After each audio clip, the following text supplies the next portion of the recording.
What's going on to my Dominican route family? Shout out to everybody. Junior, what's going on? Nikki, how you doing? What's going on, brother Hello. John? It's How's it so going, good to guys? see y'all. Happy New Year. Happy New Year. Happy New Year to same Happy to New you. Year. Shout out to all of y'all. I want to say this, and on a somber note. Am I saying that right? On I think sober? it's sovereign. Yes, sovereign. Sober note. Yeah. S-O-C-H. Um, Mhm. yeah, I want to say condolences to everybody in Louisiana that went through that very bad, tragic, that terror attack in Louisiana. I didn't know anybody personally, but I heard two people were from Baton Rouge, and a lot of people were from New Orleans, and so a lot of people were from just across the United States and the world. So my condolences goes out to everybody in Louisiana. Bourbon Street. I've been on Bourbon Street uh, 50 times my entire life, and Wow. always had a good time. And Bourbon Street reminds me of the Zona Colonial. It's kind of like the colonial Yeah, zone, it and is. people can drink and party, and the smell is a little different. You gotta it's a little bit more of a stench because people party all the time, but Zona Colonial is a little bit cleaner, but it reminds me of that. So with that being said, how you guys doing? And I think our special guest is going to be coming up pretty soon, and Rico will be coming up in a little bit too. But let's start off with Nikki. How you doing, Nikki? No. Let's not start with Nikki because let me tell you something. We don't let Junior speaking up. We're gonna let Junior start it off. Junior, please. We're not gonna shut you down, buddy. Go What's for going it. on? What's going Yeah, on, guys? Everything is good. Enjoying Sunday. Just living life. that's good, man. That's good. How you feeling, man? You feel okay? I'm pretty good. Yes, good. That's Tomorrow's Three Kings Day. For those of you that don't know, Dia de los Reyes. yeah. So Three Kings Day. Tomorrow, since here in Dominican Republic is not traditionally like the U.S., where the 25th kids get their gifts. Right, right. We do it separately. Three Kings Day. That's its own special day. Of course, they make it a national holiday, so people will be off to be with their kids. Okay, cool. So Ideal.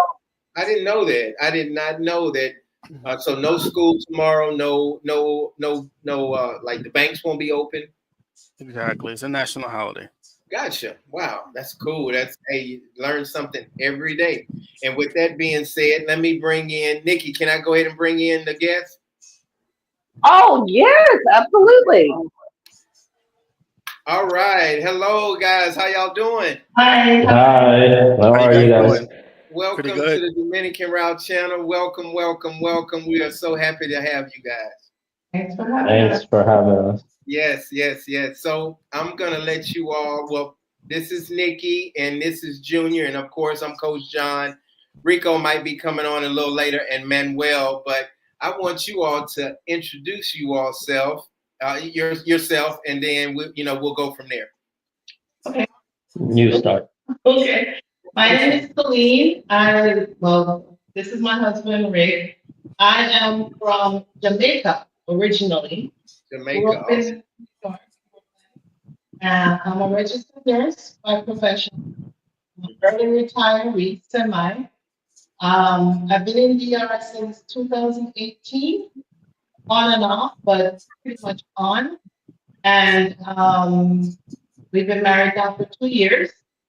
And I have a YouTube channel, so I'm sort of changing professions. I want to do what I want to do. Not that I don't like sick people, but I've been doing it for a long time. So I wanted to do something to use my creative side. So digital marketing, YouTuber. I'm Just sorry. I'm gonna cut you off for a second. Can you give us your YouTube channel so people can subscribe to it? okay, it's called Love Across Borders, USA versus Dominican Republic. Okay. Can you guys hear? Is it like a echo or Nick? Can y'all hear pretty good? It is a little bit of an echo. They may be in a room that doesn't have a lot of like furniture or something. Maybe I don't know. We just moved. Yeah, That's that's what it is. I think it'll be a little bit better because it's an echo. Yeah, we just moved. We just moved into this apartment. So where we are right now, in this room is empty. It's okay. Yeah, We that's can why it move to echoes. another room if that's better. You think that I don't want to?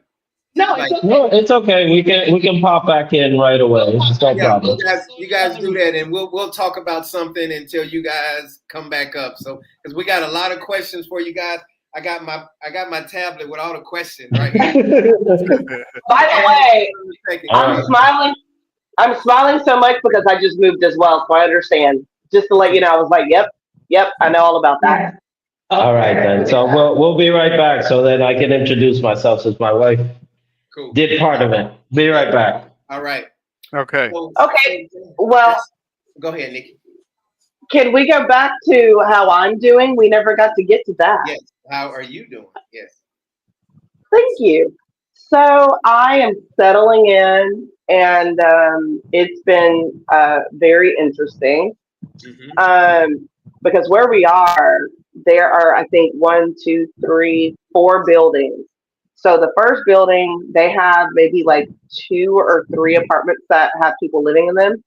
And then where we are, there's probably maybe 3 or 4 that have people living in them.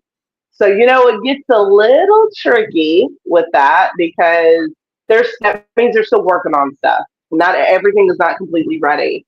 And one of the things that I've got going on right now, and this is just me letting you guys know, when you come here to live, or maybe even for a couple of months or whatever, it is. Last night when we came home, we had to wait for a little while for somebody to open the gate. Really? So it's frustrating because we don't have a button to open our gate. Gotcha. Yeah, it's a gated community. But outside of that, we are still just getting everything moved into the apartment. But we're in my bedroom, right? Total. Say that again? How many people are in your apartment, roughly? I would say. In your complex? How many families or like total of people? Total. Well, families, like different people moving in different apartments, right? I would say there's probably only 15 families living here currently. That's not a lot at all, right? No, it's very quiet. I mean, last night there are some Haitians that live like I think 1 floor down, and they had like their Haitian family over last night, so they had music going and like filled up the parking lot. But outside of that, it's been quiet, Gotcha. All right, everybody. Our special guest is about to come up. Our 2 special guests. They are here. They are right here. Oh, and man, that's just Rico. That ain't nobody.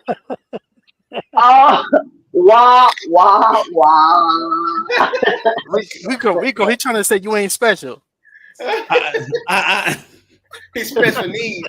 That's it. Like I said, that's I already knew it. Needs, right? I felt it. I was like, somebody's gonna hop on that one. Somebody's gonna hop on it. Thank you, William. You look a little cold there, Rico. You under the weather? Yeah, I mean, I've been battling. Like, believe it or not, I hate all 3 of y'all asses. Y'all in the sunny DR. It's cold. Let me just say this. Anybody watching the channel, if you got a problem with my potty mouth, fuck you. Okay? I just can't help it. Because it's cold as shit here. If you're in the States, it's cold. We're about to get hit with a massive snowstorm that's going to affect like 70% of the country. Right. Y'all need sunshine, so fuck y'all. We're freezing. We're freezing here. I heard Louisiana's getting ready to get hit hard. Yeah, all of us. It's freezing. I was getting low, so I had to run out and restock on the important shit. Mm-hmm. I was getting low. I was like, I need my supplies. All the grocery stores out of milk, egg, and bread. I said, they got this. I'm good. Mm-hmm. And I'm about to be snowed in for a couple of days. Hey, let me send the shout outs real quick. Shout out to Rachel And shout out to Miss Sharonda. Shout out to Dominican Diary. Shout out to Miss Shania. Shout out to Nev on the daily. It's always good to see you. Shout out to everybody. Shout out to all 31 people. Y'all hit that like button. And our special guest is getting ready to come up. And the husband is a police officer. And the wife is from Jamaica. Am I correct, y'all? Jamaica. I think that's what I did hear her say. Yeah, that's super cool. I am really excited to hear about their story because that sounds exciting to me. I mean, a Dominican police officer married to, I'm not sure if she's Jamaican American or Jamaican, but it sounds exciting. I can't wait to hear all about it. Yeah, she's Rico's American. 80 degrees, Rico. 80 degrees right now. Sorry to say. That's how you do it. That's how you do it. And you know what gets me though, Junior, is because I know like you guys are and Sharonda knows she up there in New York about to really freeze her behind off. You guys do Celsius, but it's like I'm gonna say it's like 20 degrees Fahrenheit here, which is something, isn't that like negative Celsius or some shit? I don't use Celsius. You know me. I'm okay. I'm in Fahrenheit mode always. American, damn near American. All right, so we all know it's 20 here. The wind is blowing. All the trucks is everywhere to salt. They're talking about. I know we're down here in DC looking to get 5 inches of snow. Sharonda up in New York, they may get 8 to 10. You know, because they're more further up north. The more, so anybody in the DR, if you don't know, the further you go up in the U.S., the more snow accumulation you get.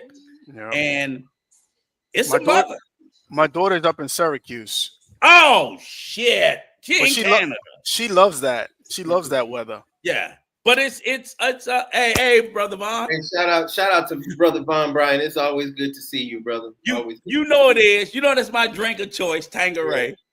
But yeah, it's old school Tanqueray. Yeah, it's lots of snow. We haven't gotten a lot of really bad snow in a couple of years, but I think we're going to get hit with a serious global warming. Yeah, they're calling for a really bad snowstorm. You know, a number of snowstorms, and this is like just the beginning. This is January. We got to get through all of January. February is the worst month. So February is where we'll get hit with the most snow and the coldest weather.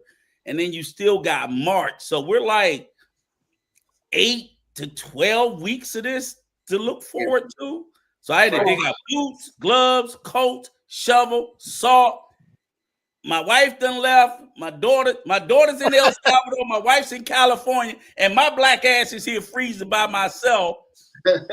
And me and the 2 dogs. And I'm like, that's awesome. All right. We got our and here I was about to talk about. Sorry, Nikki, go ahead. I'm sorry. No, I was gonna say here I was about to say to Rico prior to that. I was so at least you got your wife there to keep you warm, but dang, he just on to California. Took that away. Freezing here. All right. That's right. Hey, it's so okay, you guys. Let's hear you guys now. Let's see if it's an echo. Can you hear us now? Oh, it's much better. It's much better. I appreciate it. All right, go ahead, and I didn't mean to interrupt y'all. Go ahead and introduce yourself. All right, my name is Ricardo Garcia. I'm a natural born Dominican. I've been a police officer for 12 years and recently graduated as a lawyer here in DR. I've been married to my lovely wife for years. Thank you.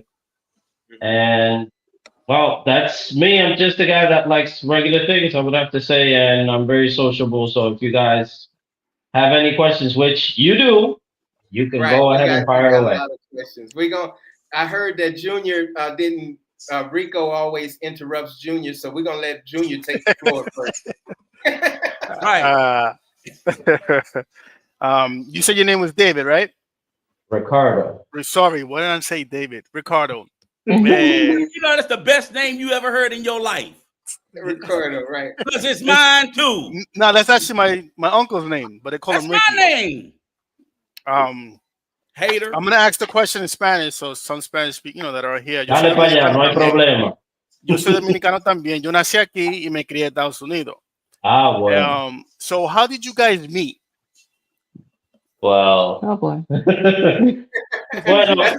the first time we met was actually just like a random visit that her and my ex-sister-in-law, like they went to my grandmother's house and she was there sitting. I was just doing my thing, playing my video games, and then I heard her speaking and I went out to the living room and we just had a conversation, just like a regular, and we kind of just clicked because, we spent so long talking. I'm not gonna lie, we spent like 2 hours having a conversation, just talking about random stuff.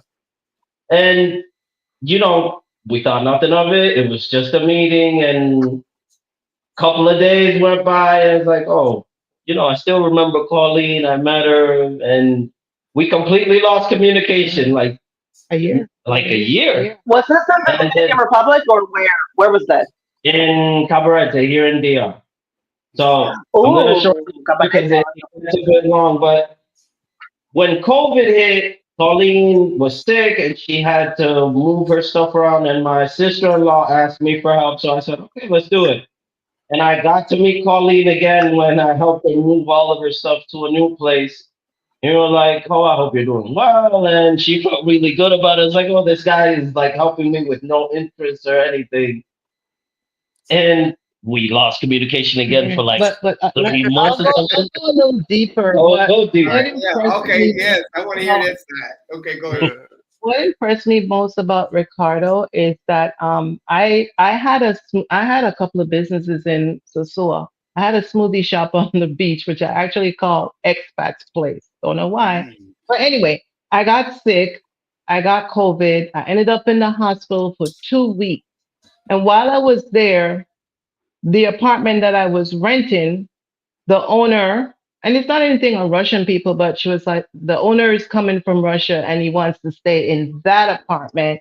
And I'm like, I'm in the hospital. So she says, well, you really have to move. So my friend Dione, who actually used to work for me, called Ricardo. He came over with the police pickup truck. Him and Dione packed all my clothes, even my underwear. Wow. Packed it up, moved it to my girlfriend's house in Cabarete. By the time I got home from the hospital, they were bringing my stuff in. And I said to him, how much do I owe you? And he said, no, nothing. And I was like, this is unusual, So that was like the second meeting. And then after that, a couple months later, I decided to move back to the States because I was pretty much there by myself. And my son kept saying, come back home. We don't want you there by yourself.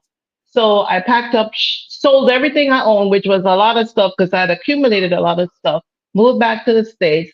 And then I kept saying to Dione, how's Ricardo? How's Ricardo? How's Ricardo? And she kept saying, he's fine. And then she never relayed the message. And then I just said, give me Ricardo's number. And the rest I shall say is history. I moved back. He convinced her to come back. I shipped everything back. And we've been married now 2 years. Yep. Congratulations. Wow. That's an awesome story. Congratulations. We love to hear stories like that. That's our channel is so just built on just speaking the truth, but at the same time uplifting people and letting people know, because there's so many channels out there that you got negative talking about women and girls and come see the big booty girls over here in Sosua and stuff like that. And it's just it's crazy, and that's what I love about Rico. Rico calls them out. He got me in trouble a couple times for calling people out, but it's the different diversity. We have Nikki on, we have Rico, we have Junior, we have Manuel, and that's what we love and people love about the channel. So I'm gonna start off with my first. Well, Rico, do you have a question for him? Because I have a hot question, but I didn't mean to interrupt you. Go ahead, brother. No, the only question that the question I'm probably the most curious about is, I think they said, obviously, Ricardo, and you have a great name, awesome name, that's the most beautiful name ever I've heard in my whole life. I think everybody should be named Ricardo like us. I love it. But Oh, seriously, by you being Dominican, and I think Coleen, I think you have Jamaican background. Mhm. So I was just curious because I'm also in a interracial, intercultural marriage myself. Like, and I know like some of the challenges that I've had in my marriage. I've been married 10 years, and it's like it's not easy. I'm African American, my wife's Salvadorian. I'm like, we're not the same people. Some of the challenges that you guys have had in the different cultures, you obviously, Ricardo, you're learning about Jamaican people, and Colleen, you're learning about Dominican. And it's like, I think too often, and even in this channel, I try to tell people like, you don't have to come to the DR and adopt their culture so much that you lose your own. We all have to stay within a part of ourselves. But I know for me and my wife, even 10 years later, she still is firmly in her Salvadorianness. I stay firmly in my African Americanness. We respect each other. I love and respect her culture, but I'm not trying to be that. She's not trying to be but like, how did you guys manage? Or maybe it was easy for y'all. I don't know.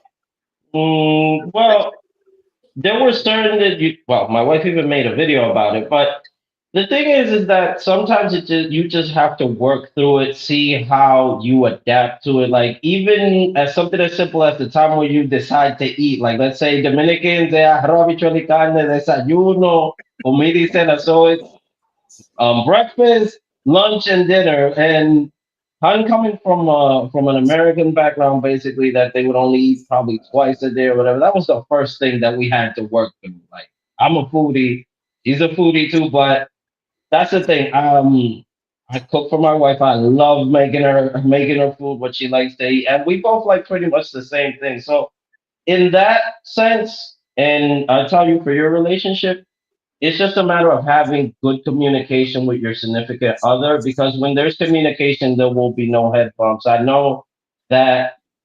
There are little things like, let's say, even locking the doors. Like, oh, I was raised in New York. It's a really different culture. You have to keep the door closed, and I'm like, you don't have to be that. But then, like again, it's conversation, it's understanding where the other person is coming from. Well, let me add to that. Being Jamaican, I came to the States when I was 10 years old. So I grew up in Brooklyn. I would say I'm very much Americanized, but my culture is still part of me. What we have in common is that we're both Caribbean. So the food is similar. Bathing in cold water, I've adopted the American, but in New York, we had hot water. So that was a thing. Mentioned that in their last podcast. We were and now, walking. Colleen, you won't get in trouble. Colleen, you won't get in trouble because they told me. You see what I'm saying? And I'm thank you for saying that, because they say that, oh, you can take. I'm like, no. Okay. Another thing too that I still, I don't care. I'm not doing it. I'm not putting my toilet paper in the garbage can. I'm not doing it. If I have to clog the toilet up, it's going to get clogged. I don't care. And I've told him many times, I'm not doing it. That's one thing I will never do here. So we had to, he does this thing and I do mine. And I'm like, I'm flushing it. Let them bring the whatever pooper scooper people out. So that's just yeah, I'm not doing that. I am liking this. I am loving this. Continue. But Colleen, that is also an El Salvadorian thing. And I'm like, what is this trash can full of crappy paper? Are y'all serious? Yeah. It's nasty. Right. So we never did that in Jamaica. Lights going out every now and again. I made sure that ain't gonna happen to me. The first thing we did was get an inverter. That was the first thing. I'm not being in the darkness. I'm not. Right. It's awesome. It's awesome for me. I didn't mean to cut you off, but I'm gonna get to a couple questions, and then we're gonna rotate over to Nikki. So Miss Sharonda, I'm gonna get to you about how did he learn how to and shout out to Miss Sharonda for setting up. Shout out to Miss Sharonda for setting up. Yeah, Sharonda's the truth, man. She is the truth. Yeah. And so I'm gonna get back to you, Miss Sharonda, but this question comes from A Focus Living. What are the similarities from Dominicans and Jamaican culture? We pretty much, that's what we were on, but so I'll go to the next question. Real quick. I think that's it. That's we caught up or whatever. But so let's ask Ricardo. Did I say that right? Yes, Ricardo, yes, that's correct. How did you learn how to speak English so well? Because you speak English very well. Well, I know that a lot of people are gonna say no, it's not true, but I literally learned how to speak English watching TV. I know it sounds ridiculous to some people, but it's not. I mean, I went to the States, to Boston specifically, when I was a boy, 8, 9 years old, and my brother was already living there.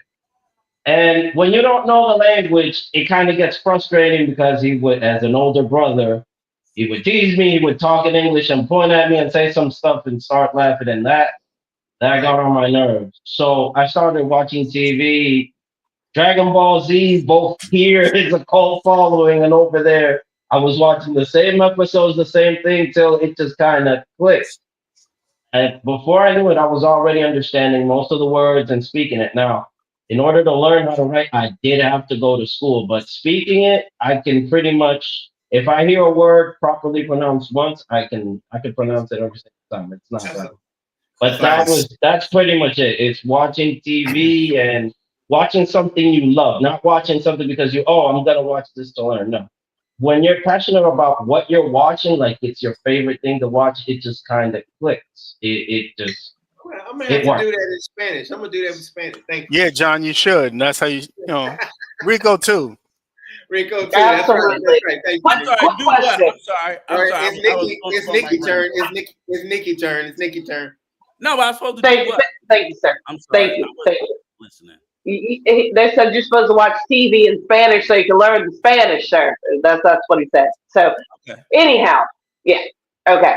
So I was gonna ask, you said that you were in Boston when you were 8 or 9 years old. How long were you in the US after that point? Well, that's the thing. Like, I used to go with vacational visas, so it was like a yearly. Every 2 or 3 years, I would go over there with my family, with my grandmother, my mom and dad. So it was like a constant thing. At least once a year, we would travel over there for summer vacation and stay with my parents. How long would you stay on your stints when you would go?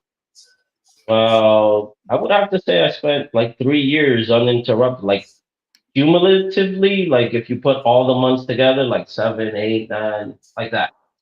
Pretty much. The last time I went to the States or that I came back to DR was when I was 11, right before the Towers things happened.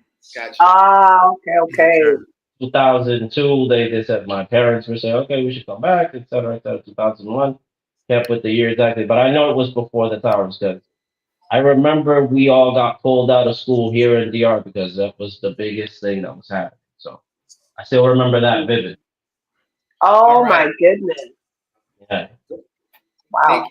Ms. Sharonda has my same question that I was going to ask Ricardo, but you could go ahead and ask it, John. Now I have a question. I'm getting ready to get serious now. So all right. I want to know. I have been pulled, and thank you so much for being a police officer. I feel safe when I see so many police officers in the DR. So that's two. I have two questions. Why do we see so many police officers in certain areas, and then in certain areas we don't see so many police officers? Okay. So the thing is, it's really about distribution of personnel. And let's say most of the police officers patrol the main areas, main street, where it's mostly crowded and where it's easy to access. Now, let's say when there are conflictive areas, we try to avoid them during the daytime and mostly try to patrol them at night. That's usually what it breaks down to. But every time you see, like in the main streets, you will see 3 or 4 units going up and down because they have, just like in the States, they have a patrol route, which they have to abide by. If they leave those patrol routes and they don't have a justification, they could get in trouble or get pulled by their supervisor. Gotcha. Now, and my second question is, I see a lot of women police officers. What do they have a certain role, or do they have? Because it's different type of police officers, right? And different roles and stuff. What is the women's main role? Well, the thing is like and I know there's a lot of people going to be triggered by this, but the women can do everything. They get the same roles as any male policeman, but most of the time they keep at least one woman in each department. If they have to do a body search to a woman, you can't expect a man to search a woman, so that's why they mostly keep them. But you see women taking care, driving bikes. You see them patrolling, driving cars, and all of that. So that's not the there's no discrimination in the possibility of what they can do. Gotcha. Thank you. Go ahead, Junior. Here police officers get a bad rap. You have your good officers, your bad officers. What would you think would be the number one thing training wise that would change a lot of these perceptions of people, with the good cop, bad cop, here in DR? It's a tough question to answer, but I will do my best. I don't know if anybody's going to agree with my answer, but it's my personal opinion. I don't think it boils down so much to the training. It boils down to the society changing for the better, because there are a lot of things that people are just used to working as they are, and they're fine with it. You know that there's a lot of corruption. There's a lot of people that get away with a lot of things. Oh, I'm just going to call my friend and I'm going to get out of a ticket, which I say it's good in a sense, because sometimes you just forget to put on your seatbelt, or sometimes you just left your wallet at home and you don't have your cellular or whatever, and you're going to spend the night in jail just because you forgot your cellular. Okay, I'm going to call Rick. I'm going to call whoever. It's like, yeah, he's my friend. Just give him a break. But just like that, someone gets caught with something they shouldn't have. I'm not going to say what. And they call a friend and they post up a couple of dollars or whatever, and they're good. And I'm saying that because everybody has got in contact with that. I'm sorry, but pause right there, because am I making it worse because I got pulled over? I got pulled over, and I told the story, and my wife went to the back, and we gave them 2,000 pesos, and and I'm not. Of course, I'm not saying you do that, because I know, but no, brother, no judgment, no worries. Right. I'm saying, like, are we as Americans, and we making it worse by throwing them a couple $1,000? What's your opinion on it? A couple $1,000. Well, my opinion is this: if you know that, let's say you're in the wrong, and that you can avoid a certain amount of trouble, I don't see it as a bad thing, but I also see it as a bad thing because you're just going to get used to doing it all the time. And then every time they see you, they're going to, okay, I'm stopping that guy because I know he's going to post up. Even if he has nothing wrong, and it's just that mentality. Just think about it. If you know that you're going to dig here and find gold, you're going to keep digging. And that's why sometimes it makes it worse. And then when they decide not to help you, which I'm telling you, that's the problem sometimes with having friends in the police, because that's why Hun was amazed by the fact that I didn't want anything from her that time, is because that's how I am. I do more with the person as a friend than 100 or 200 pesos that you could give me. That's the way I see it. That's the way. You explain your role. What you do? Well, in my case, I'm an investigator for the police. Like, I'm supposed to sanction when they do anything wrong. Gotcha. Like if they infringe any sanction of the law of the police, which is the 590-16, which you can find it on the internet. You can probably get it translated and everything, so you know what a policeman's rights are and what they can and can't do. So let me. I have a question. Oh, hey, Nikki. Yeah, go ahead, Nikki. I was going to ask it sounds like you're what we call here in the U.S. Internal affairs. Yep. It's similar, but not the same. Right. Right. It's like the police that investigate the police for any wrongdoing. And let me just say this first and foremost. I appreciate your opinion about that, and I absolutely agree with it, because like I'm a habitual offender of speeding in the DR. I just do. I probably paid the 2,000 pesos 100 times. But I know I'm speeding. My wife gets mad. I'm like, I was fucking speeding. I'm not going to argue with. I was doing 100, not kilometers, miles per hour. I was speeding. So when they pull me over, I'm guilty.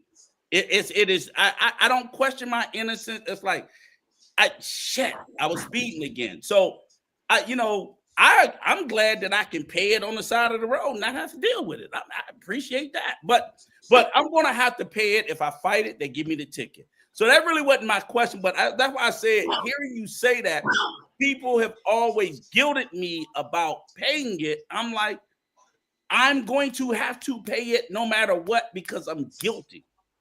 And you got it to pay it, more importantly. Yes. I literally get in the car, and then when I get on that highway going to Santo Domingo and it's clear, and I'll be like, oh, let me see what it can do. And and I shouldn't do it. But that's what I do. And that's why I tell my wife. So when they pull me over, I say, hold on, let me get my wallet. And I just reach back to get my wallet because I know I'm guilty. So that's just that. But the question I wanted to ask, and I think this is a question that maybe 1,000 people have that I got, that is the burning question in the world. Y'all got like 9,000 different police departments.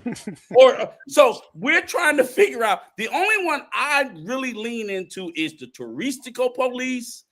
And I think the Digiset, who the ones that stop? The Ahmed, right. But I noticed there's I'm like, how many polices are there in the DR and what do they do? It's just like, I see like 25, 30 different police. All right.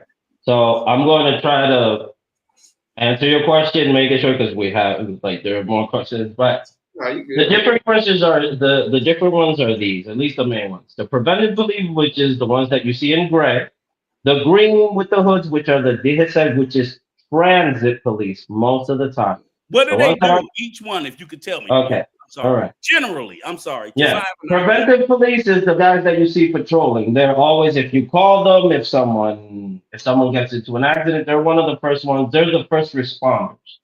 Okay, that's the preventive police. And they usually have bases where you go if you get robbed or whatever, you go and put the information in. They're usually either chilling in the police station or patrolling. The Digisets, which is the transit police, are usually in the corner. Green. Ticket you. Did we lose? Okay. You froze a little bit, Ricardo. Yeah, he's froze. Froze up. We got you now. Can you guys hear us? Yeah, we can hear you. Okay, so it was All right, now you're good. Okay, perfect. So as I was saying about the Digiset is the green guys, which are the ones that would put a ticket on you, stop you if you run a red light, etc. Those are the people that would usually bill you for any traffic infraction. Now, the decrim, which are usually the guys that are dressed regular, but they do have an emblem or dressed in black. Sometimes they have a towel. Those are usually the guys that do investigations for criminals, like they're after known delinquents. If there's been a shooting, if there's been a criminal act, those are the guys that you're going to see, but you don't see them on the reg because they're supposed to blend in. The next one would be the NSD, which are the police that are assigned to go after drug cases specifically. Their uniform is mostly like a khaki color. And you only see them usually only 2 times in the week, or very early morning or very late night, because they operate specifically against drugs. Now, I know where the confusion comes in is that sometimes you see people with like an army suit, and then you see people with black suits, right? Yes. So this is the thing about the police. We're doing like a collaborative. We've been doing it for years now, that we collaborate with the Air Force and with the Army, and they lend us personnel so they can patrol along with us. That's why sometimes you see police officer with an Army guy. That's why you see that. But usually they're patrolling with the preventive police. They're never with the DCRIM or the DSS or anything else. Now, the ones that are black usually are from the SWAT teams. They're either they've been specially trained for those kinds of situations where there are riots, when there's an operation where they need to be there for a larger show of force. I'm pretty sure some of you saw in the news maybe when the Sasua thing was going on, you see that most of the policemen that were there were dressed in black. That's one of those examples. But you don't always see them on the streets unless they're doing an operativo, which is like stopping people in red lights, checking for documents, stuff like that. That's mostly delegated to the preventive. I hope Los cacos my negros, dile. no, los SWAT, manito. Ya los Los cacos negros SWAT. no existen. Like, Ya no they're no existe, cacos ya. negros, ya no existen, sino los SWAT. Well, who's O los lince también. Coleen say, who's the tourist Yeah. police? So Politur. Oh, yeah. They're usually dressed white shirt and with blue pants. And they're usually, just like you said, they're relegated to tourism police. They're usually either here in Puerto Plata, for example, they're in the park, or they're by the Bay Area, which is where the cruises come in. So that's mostly you're not gonna see tourism police in Santiago. You're not gonna see unless there's a beach close or anything where there's a lot of tourism, you won't see them. Why do you see the most? They're called sorry about that. They're called Politur. That's their name. Politur. Yeah. and we see that on the side of their car. Exactly, yes. Okay. All right. Why do y'all do this on purpose? Y'all put the biggest booty police officers in with the women in the tourist area? No, I think it's just a coincidence. Oh, just they be having some thick thighs and they be wearing them pants, boy. Anyway, Look We at can tell if that was true. hey, can y'all answer? Read this question in Spanish. Can one of y'all read? That this? is not Spanish. That's some other language, bro. Spanish. I don't know what that is. That's I could Creole. tell that wasn't Spanish. No, that's Creole. Okay, next question. So is it legal to pay the officer on the side of the road? Yeah. If your ass want to go home, Go ahead. But it is Okay. illegal though. Go ahead. Okay, no, this is what I'm going to tell you. And I'm telling you as an officer, mine is not internal affairs, but I do know about the ruling. Like, let's say this happened, and I'm putting this, I know a lot of people are going to think, oh, why would I do that? But let's say this. You pay off the officer, but you paid him because he extorted you, not because you felt like giving him a couple of bucks. Let's put it that way. You go to internal affairs, you say, okay, this officer, certain name, at certain time, he stopped me and he extorted me. I feel like my rights have been violated. Internal affairs has, if you have the proof, of course, it's all about proof. It's not just your word against mine. You have to have proof, but they will get kicked out of the police for that. Okay, so it's not legal. It's just that if you think about it, like, it's a big country, you see a lot of things, and let's put it this way: if you feel it's like, oh, I mean, this guy, he's not even giving me a hard time or whatever. I feel like I can give him 200 pesos because he just stopped me, checked my documents, and let me go. I can give him a tip, even if he didn't find anything on me, because people also do that. But then when you see him giving you a hard time and you know you're not in the wrong, and then on top of that, he asks you for whatever, you're not going to feel happy about that because, hey, these guys get paid a salary. They're paid to do a job, so why should I have to go out of my way to give them whatever? I'm seeing a lot of the comments, oh, $20 is nothing. This isn't. That's not the principle. I mean, if you're getting, and I'm saying this as a cop, our salary now is decent.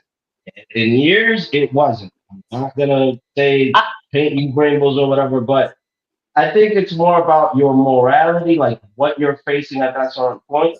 Because there are hard times, there are good times, but I just feel that at this point in time, we could take care of ourselves, and I could let you go do your favors. Like, man, just go, whatever. I don't need your money. I'm good with knowing that you're not doing anything wrong. Just keep going on your way. That's the way how I see it. I know that a lot of people probably won't agree with. Okay, I would like to ask my question. Thank you, Yeah. John. My question was about the seatbelt. You mentioned something earlier about people not wearing seatbelts. For me, I am baffled now thinking that I heard you say that like that's against the law here. Is that what you were No. saying? No. Not wearing the seatbelt is against the law, just like in any country. But this is the thing, because this is why people sometimes say or get annoyed. You never see the people from the public cars wearing seatbelts. or the guagua, Let me, right? it never So you ever would happens. think, I always ever wear mine, but I'm like, wait, but, what? but this is the funny thing. I'm a cop, right? But I might not be uniformed. I even told my wife I got stopped the other day for not wearing my seatbelt. You know, I'm still So it gonna was follow the by the rules. DSS. So it's the Well, I'll rules. tell You you. have to follow it. I told my husband last night when we left out of here. I was like, Poppy, you don't have on your cintura. Like, put your seatbelt on. He was like, oh, you're right. Boom. Because I don't play that. You know, if people here drive crazy, and I'm like, put on your goddamn seatbelt. So Can I ask you a question though, Ricardo? Now this is this okay. Now I got a little smoke. Not for you, but for the country. This is the smoke I got. It's like I am like just blown. I'm baffled at how they can be. And I agree with the seatbelt law. I agree. They should be as hard as they can be on it. They should be. wish they'd be harder. But my problem is, this is a country that's the #1 country for vehicular deaths, right? In the world. In the world is the deal. Now, the majority of these deaths are on fucking motorcycles. Forget my language. So how can y'all be so butthurt about a seatbelt when this is a country where normally you see 5, 6, 7 people on a fucking motorcycle with no helmets and no one says anything? So forgive me. I'm sorry. And I'm not saying it to you, Ricardo. I'm serious. But it's just like, it just frustrates me because I do like the DR. But some of the things that go on, it just, I like, that's the number. That's why their vehicular homicide rate is so high. It's not car accidents. It's people dying on motorcycles with no helmet and multiple people. I see infants on it. It's not the police fault, but no one enforces it or do anything about it. So it's not to you. I just get frustrated every time I come on here. I tell people, I'm not mad at Dominican people. I'm mad at the government because they don't do anything to save their people. This is crazy. So let me just give you a couple of composite answers, and then we can give mic to someone else. This is the thing. Let's put it this way. And I'm telling you, as a Dominican, just like my friend up there, the first thing you learn how to drive when you're 10 or 15 is a bike, because that's all you have access to. Because the economical situation, and yes, in a sense, is the government's responsibility, but it also sometimes falls on what you're bringing to the table to your household. Then you're thinking, okay, everybody learns how to ride a bike. I need to take my kids to school. I need to take them to wherever. All I got is a bike. I'm not making them walk. I'm taking them all in one single trip because I don't have enough money to add gas to go and come back 5 or 6 times, drive 6 or 7 miles. Even you with a car get annoyed driving 2 or 3 miles to the same place in a repetitive fashion. That's the first thing. Second thing, if you see a man with 5 kids or whatever, I'm not justifying it. That has no justification. But if he has 3 or 4 kids on his bike with on the way home and he gets stopped, you're just gonna think it's like this guy's about to lose his only source of income just because he was going to take his kids home. Because usually the people who own a bike are motoponcho. That's what they do to work. So it's the economical situation and how people are used to just start off with a bike. It's the first thing that they do. Now, the other thing is, you would think, okay, it's about the seatbelt. It's not so much that they correct that. Like, the seatbelt thing is not something that you're going to get stopped every day for. It doesn't happen. Like, it can seldom happen when they're stopping people because you don't see them every single day on it. You guys are I've seen it, how it happens. Like, there's a day when they're not doing anything. Like, let's say in Christmas time, you know there's going to be a lot of digisets on the street. You know that there's going to be a lot more police present. Now, let's say in February, you're going to wonder if these guys fell off the face of the earth. Right. Because it's a slow month. There's not that many people around. Now, in spring break, you're going to see a lot more police officers. You're going to see them in the beaches. Because it's kind of like a seasonal thing. And they decide on what to crack on because it's the things that cause most problems. What are the things that happen mostly during Christmas? Because there's a lot of transit accidents. So what do? They start going after seatbelts. As soon as 2 or 3 people see that they're being stopped, they're like, okay, I'm not going to go out because the DHS are out in force and I really don't feel like being stopped. That's the mentality. That's how it works, Rico. I hope I've answered part of the question. Let me say this, and that's a great answer. I appreciate it. Everybody, we won't be able to get to everybody's questions because we have so many people on. But if you guys hit that super chat, that's going to help the channel out, and I'll go directly to your question. So, but I have a question going into detail, kind of like what Rico asked. So I got pulled over for being on my telephone, right? And yeah, and I was looking at the navigation trying to see how to get from point A to point B, and they pulled me over. And this time, Domingo was like, "No, that's my wife. No, we're not gonna give them any type of money. We just gonna get the ticket." But we had 3 beers in the car open, and I was like, "Put the beers in the back. Put the beers in the back. Put them in the back." And everybody was sipping, the whole family, everybody was sipping on beers and just relaxing, having a good time. I had even had my cup. I gave the baby in the back. I said, "Take my cup, huh?" I gave and my wife was like, "No importa, no importa." And we left the beers up in the front, and they didn't say nothing about the beers, but they gave me a ticket for being on my phone. Why didn't they say anything about the beers? Okay, so I'm going to answer that question, but I see what you say, what RA says. I'm sorry if I'm cutting into. She says, if you get an officer in trouble, maybe there will be retaliation against you later on from the officer and his friends. It's very unlikely because here's the thing. When you go and report it, you report it anonymously because they won't ever get to see you again. The way that it works and the way that they handle it is that you go file your information, put the name and everything, and then it takes a while for the investigation to go through, but it does go through.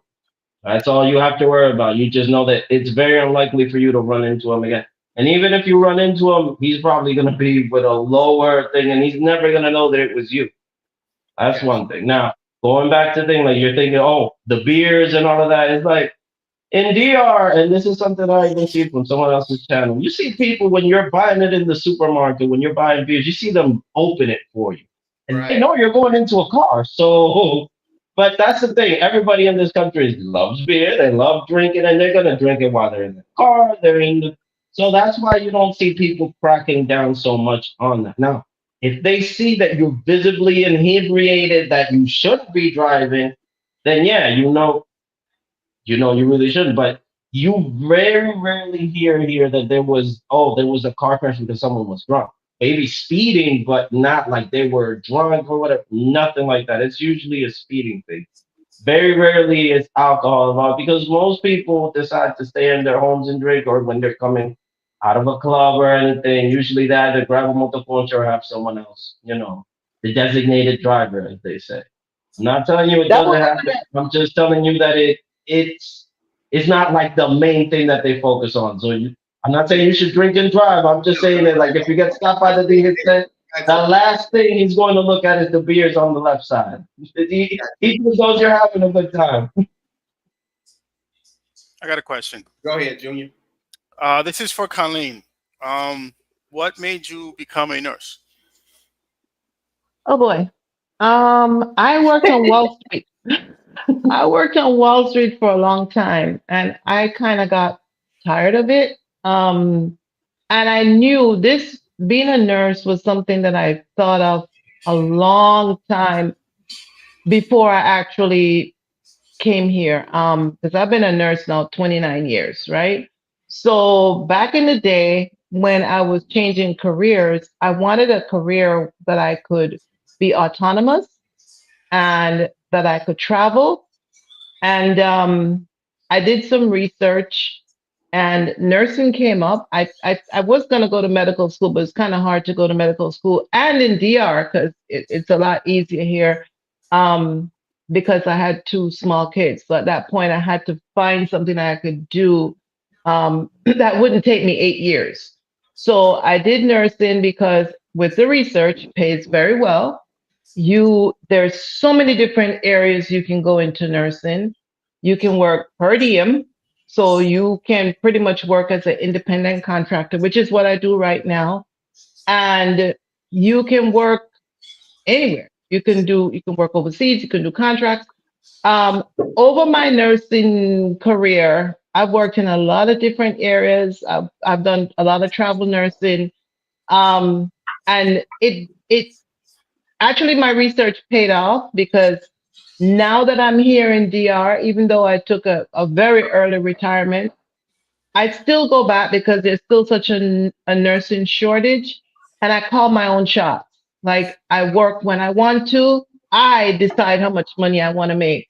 So it's not exactly like I wanted to be a nurse when I was a kid. It was a conscious decision that I did because I knew where I wanted to be at this point in my life, and it worked out because I go back to the States. um, I was going back a lot. I was going back like once a month, and You then should have it saw caught up with Ricardo's me. face. You should have saw Ricardo's face when you said that. Another quick Yeah. question. Another quick question, Colleen. Mhm. East New York or Flatbush? I grew up in Flatbush where the Caribbean people live, I right? knew it. And but I've moved so much. Like I should have opened a moving company. I've moved out of the country because my family lives in England. So I moved over there. I moved to Atlanta. I've moved a lot. We just moved 3 days ago again. Three times, Yes. three, four to This is five our times. fourth go around, but Yeah, yeah. but So hey, you took out the pictures this time. I'm yeah, pretty so sure I we're all put my set. pictures on. So I think it's gonna be here for a while. But This, this is it back to Colleen. I'm sorry, Miss Colleen. mhm. Do you ever get scared that something's going to happen to your husband out in the street? All the I time. worry all the time. He sends me a video every time he gets to work. Every morning he sends me a video and he calls me when he's on the way home. Well, now we're actually closer We're to, like 20 minutes away yeah, 20 from where I minutes. work, so Now it's a little because that's now he can pop in on his lunch hour, which like I like my time by myself when he's at work, and then he says, "Oh, I'm home." I'm the same way. I love my time. I love that too. Yeah, I love my time, but no, I worry about him a lot. Even though he's not a street cop, I still worry about him, Right. because he's just a easy soul. He's not one of those type of people that are arrogant and like to push people around. He hasn't created. I don't know of any enemies. He really hasn't created any enemies. maybe for doing my job, but not Yeah, like but out of my yeah, way to get but one thing I want to say is that I've been asked by the expat community because there is a problem in the expat community with and I've known of other people who've had issues, and it's always been us against them, right? And one of my friends, you probably know him, Telemaine. Right. It's always been, well, we need somebody who advocates for the expat community. And this is where Ricardo comes in. And it's a trust thing too, because he's married to a foreigner. Mhm. He speaks English well. I can vouch for him that he is not on the take. Um, he is very loyal. And that's one of the things I love about him. So I really Is he want still here in the DR? who tell me he lives between here and Okay. Thailand. Yeah. He lives between here and Okay. Thailand. Yeah. Okay. Cool. But Cool. Okay. we needed, and from my point of view too, we needed somebody who can advocate for us as Okay. expats. Because I know a lot of times we get gringoed a lot, and I hear Right. all the crazy stories over the years. I've heard so many stories He was one and of the, Many he was one of nightmares. the, a lot of yeah. nightmares. Yeah. And He was even, one of the first. He was one of the first to really talk about that. yes, yes, he is. And Ricardo, now that he's transitioning into being an attorney, A lot of my friends who are expats, they're like, we want to be his first client because he's gotten calls already where he's like, do this, do that, let me make a phone call, that kind of thing. And it's really important here. I think in a lot of, I wouldn't say third world, but developing countries, to have somebody who you can call. Right. It's really important because especially if you don't speak the language, you're kind of at the mercy. Remember, Ricardo, I'm gonna be calling you pretty soon because I'm gonna be getting in trouble again. So I'm gonna Go ahead. If I can help you out, this is something Go ahead, Rico. No, Coleen, because the reason I'm glad you said that, because the thing is though, like, I have to be honest with you. And I definitely agree with you to a certain extent about expat. Like I said, I'm not fully there. I have a home there, this and so forth. But I also know this is where I will always say that we try to speak to the audience here, is that even expats or Americans, we have to be careful of other Americans. We have to be careful of that. So I think sometimes we can let our guard down because we're like, oh, I'm from America. This person from America. He's from America. Colleen's from America. But I don't know if Coleen means me well. Maybe she does. Maybe she doesn't. Because I've been around in enough circles to know that, to be honest with you, as much as I have my guard up against Dominicans trying to deceive me and cheat me, I'm more distrustful of fellow Americans and Europeans. I am far more distrustful. So I'm always careful about, in my language, in telling people, like, I'm like, yeah, but vet what they say the same way you would everybody else, because Americans are overseas in all these different countries and they're selling things. I'm gonna leave it at that. They are just not to be trusted. I sit here with brother Coach. I literally, but when this live is over, I will be cussing him from one side to the other about anything that I thought he said that was questionable, that could mislead anybody. Right. Because I tell him it is very important the words we use that people listen to. Right. The responsibility is on us as the speaker. So don't be telling me, oh, you can listen. No. If you don't know that and you ain't vet that person, shut up and stop telling people that. Because someone will go over and listen to them, get cheated, and then in the community, you hear, whether it's in the WhatsApp group on the back end, oh, this person told me to buy this, and I bought this land, and they don't even own the land. And I'm like, I just don't want people to have to deal with that based on what we say. If you decide to go out there and do that on your own, Coleen, hey, we didn't tell you that. But I tell Brother John, we have got to be responsible. And Ricardo, as a lawyer, you know this. We have to be responsible about the words we say and the advice we give. So, I'm with you. I don't trust a Dominican breathing, but I don't trust an American breathing either. I don't trust none of you. I think the problem with the expat, and I've been gringoed by expats here in the real estate space, okay, where I've had to get an attorney. I've had to go to the fiscal era, okay? So there are people that come here that don't have the financial wherewithal to stay here. And they're on a tight budget. So they try to find ways to earn a living so they can stay here. So they resort to some very unethical things. And if my Spanish were better, I would surely be one of those outspoken advocates, because even the other day, we had a girl that was in the group, came from Chicago. She's a cop from Chicago. She was in the group. Is anybody in Puerto Plata? And I said, I am. We met up with her. She showed us an apartment that she rented that she was going to use for Airbnb. And I was we were disappointed. We were like, it was just, you're paying for this? You can feel someone else's like pain, like for right. Like we just felt so frustrated because we would have wished she would have reached out before she would have pushed before, and she just sent me a message that she'll be back in town in a couple of weeks. And I said, "Are you still paying for that apartment?" She said, "Yeah, I got to pay rent this month." She has not made one dime off that apartment, because if I saw that apartment as somebody coming here, I would not rent it for an Airbnb. I wouldn't put my dog in there. So that's somebody being taken advantage of. Now that, that's what Rico. That's what Rico get on me about. Like, hey, stop. In the beginning, I was like, you can get a place for $65. Promoting this stuff. Right. It's not. And again, like you said, that example. And I'm just glad I'm like, but when Rico, you a hater. I'm like, you know what? I'm trying to prevent people from making mistakes. That's it. So I'm like, if you don't want to listen to me and you think I'm a hater, then don't listen to me. Go over there and get screwed over. I don't care. Because what I always tell coaches is, a lot of these YouTubers will, and this is my exception, right?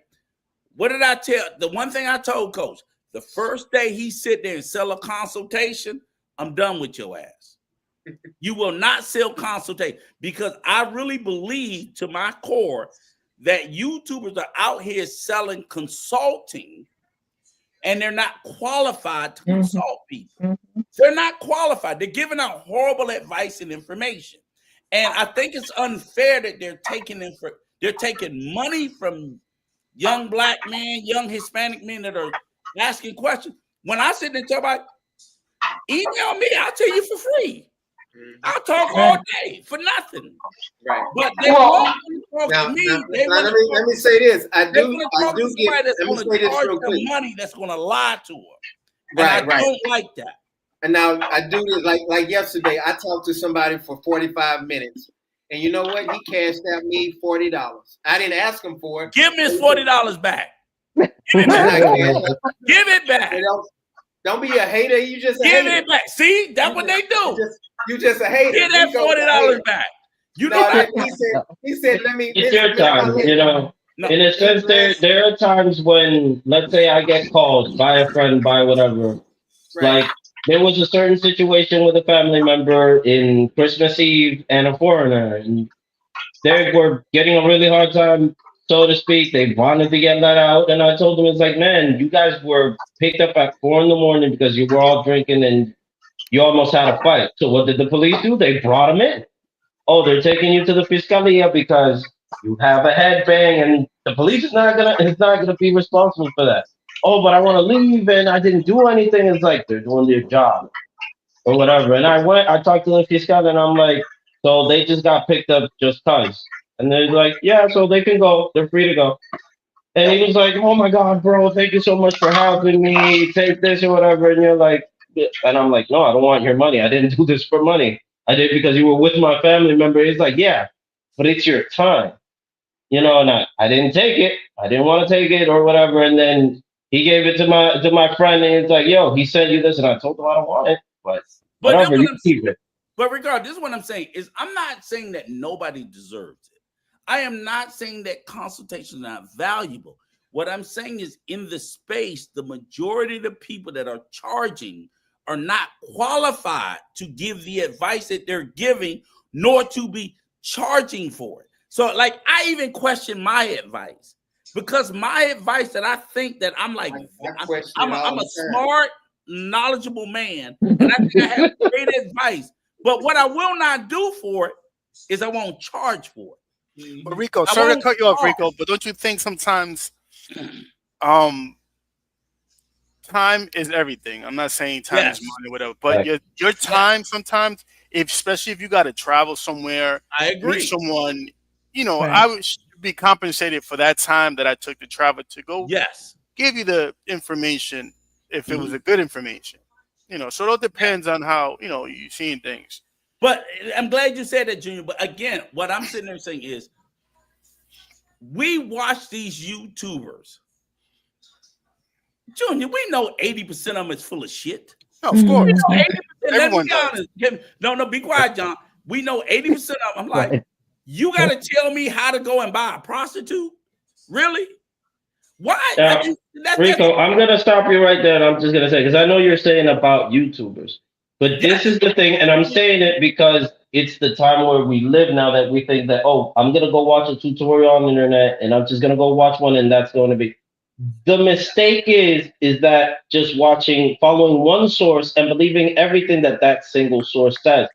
Yeah, I think that that just takes mental maturity to understand that you can't just see one thing and automatically think, okay, this is the way. No, find several sources. Ask people. Don't just go tunnel vision just because you like what you saw. That's where the mistake lies. It's not so much because in the media, in the medium, which is YouTube everywhere, people just want to get views. They don't care what they're publicizing.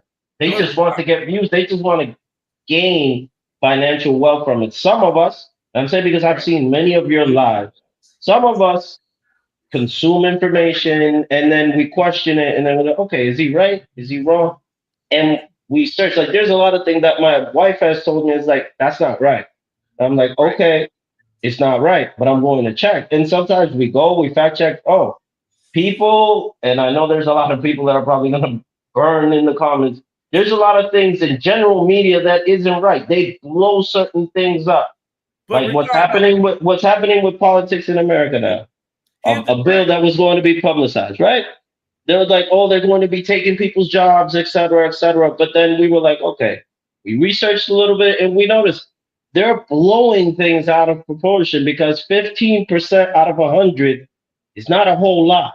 No, That's the way I read it. You guys can just check what I'm talking. I'm pretty sure you guys know exactly what I'm talking but Ricardo, about. here's But the thing. 15% is not that much. And Coleen, let me ask you this. Okay, like I'm 60, so I'm gonna date myself, right? So here's the thing: is like before YouTube, this is how when I look at like the YouTubers, I see we used to do like back in the day television. So television used to have when they used to have like 4 channels, they would do those infomercials or the like late at night, and really these companies were ripping off a lot of old people that was buying the garbage that they would sell. Oh, this new oven maker. My mother, I remember my mother bought like 4 or 5 fried onion mixes. Like, what the fuck are you doing? The Kirby, remember the Kirby Yes. vacuum cleaner? The vacuum cleaner. Right. Oh my This is what God. I'm saying. This is what YouTubers have become. They're selling garbage to people. And this is where my rage Stop watching my pocket. Stop cock blocking. Shut up. My rage comes from because they're selling garbage and because they're and I'm No, trying to Rico's serious. I kind of changed. I don't know if you've seen it in the last 3 months. I've actually changed my narrative on some things because Rico's like, you gotta stop saying that because people come out here and then they get lost. And I've had a couple situations where people are like, oh, coach, listening to your ass. No, not me. Not listening to him. But yeah, people make it like, oh, you don't need that much money, you don't need this, you don't need that, and then they end up, being stuck or something like that. So you really do have to watch your words. Rico, I do agree with you on a couple things. 80% of the shit you say ain't correct. 100% I'm right. Go ahead, Ricardo. Continue, sir. I'm sorry. Ricardo. Real estate thing is like, Yeah. my pet peeve is people who are not expats yet selling real estate from overseas and they don't know anything about them. They're not here, boots on the ground, 365 days a year, and they're selling real estate to people to come here. It blows my mind. I don't understand that. I don't understand it. They hustling, called Hustle Man. You seen Hustle Exactly. Man on Martin Hustle Man? They got a lot of Hustle Man from Martin Lawrence out here too. So yeah, it's I want to, and that's what I love. And one thing as a YouTuber, I have to say, you have to have tough skin because I'm not perfect. I get it wrong. Junior get it wrong. Rico get it wrong. We all get it wrong. I ain't never got it wrong in your life. Not lying. Never. So have you seen anything that sticks out on my channel that you can help me improve on? And, just being honest, because I want constructive criticism. Any moderator. You need a moderator. You really need a moderator, and you need somebody with that wrench. Yeah. That's it. That's right. And one person that moderated for me, he just passed away. God Yeah, and Rico knows him also, so he really helped out a lot. So, brother Clarence, but I'm going to find him. He taught us all this. We wouldn't even be doing a live if it wasn't for him. Yeah. So we didn't even know how. As the channel grows, I will get a moderator. Thank you so much. I appreciate it. I'm glad you liked my thumbnail. I love it. You did. Thank you for the thumbnail. Thank you, Miss Coleen, for doing the thumbnail. Yes, thank you. That was a Miss Coleen, give me a shout out. That was a great thumbnail. Yeah, I've become sort of an AI expert. I love technology. I think I've tried every AI. I've got them all. I made that thumbnail in 5 minutes, and I actually made 10 more. John. So we know who's doing our thumbnails going forward. Yes. We just volunteer. I'm definitely gonna hit her up on my channel. Let us know how much you charge. We'll talk about it or whatever. But yeah, he'll pay you. He'll pay you nothing. Rico start hating on you. He gonna pay you nothing. How much you giving her? Oh, you giving her too much. Rico gonna start watching your pockets. Why? Even with my channel, like people talk about being monetized. I don't care about being monetized. I love doing it. It's actually therapeutic for me. It gives me something to do. It keeps my brain active. And because of that, now we've actually had places that we're going to in the DR. We're going to different places. Yes. Like we discovered the other day, there's a museum in Sosua. I did a whole series on it. It's called The Mumba, about this German guy. It's fabulous. It's a castle. And it's like 8 floors. I lived in Sosua. I never knew it existed, but it is so interesting.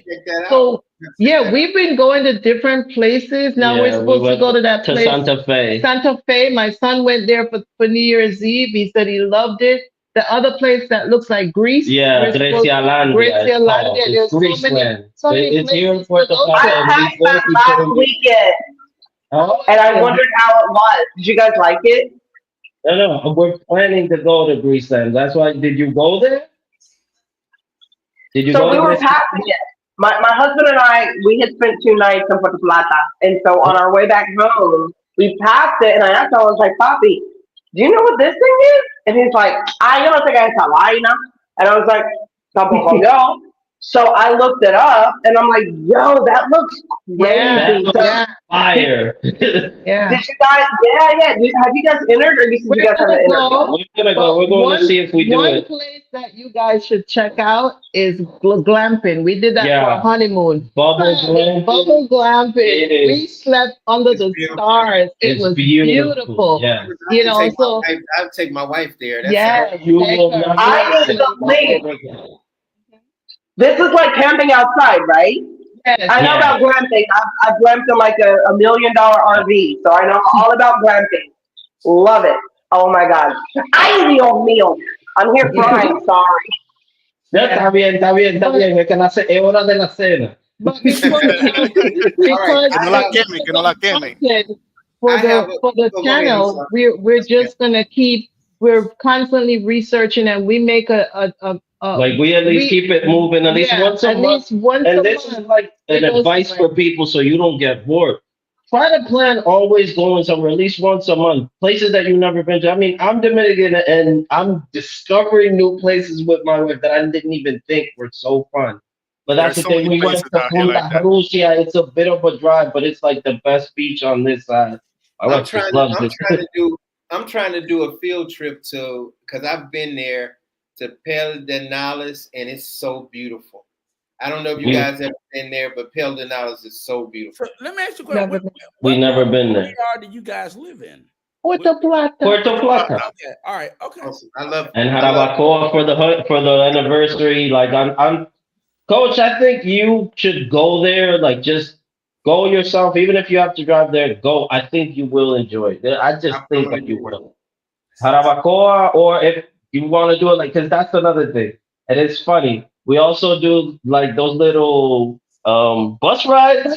We went there. We didn't go in our own vehicle. We went on Caribe tours. So Ricardo, I'm planning a countrywide trip. Junior coming with me, so I'm bringing his little raggedy ass. But No, seriously, we're gonna come up because we're gonna hit like I'm gonna make him come down to Punta Cana. We're gonna start from there. We want to hit La Vega. We want to come around. So we're gonna come up to Puerto Plata. because I want to hit Cabarete. I want to hit La Vega because people don't. Well, at least as far as I know, I never hear people lean into La Vega.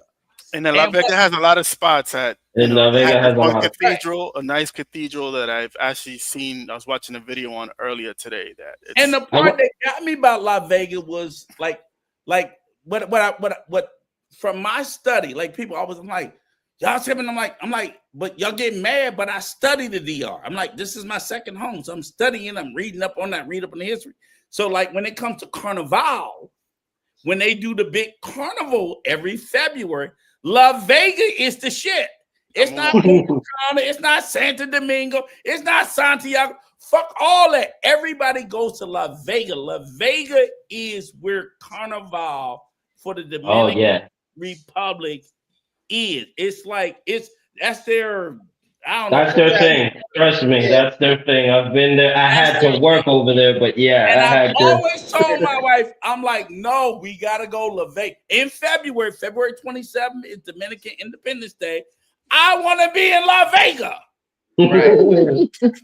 Seriously. So like my whole thing is it's just like I won't be there February 27th this year, but I'm like I'm still gonna go and I want to go and I want to visit the town. I want to visit the people. I want to talk to them. Like why all of a sudden and it's just not like I heard that like Santo Domingo is the capital now, but at one point Santiago was the capital. It's like so why is La Vega the big place?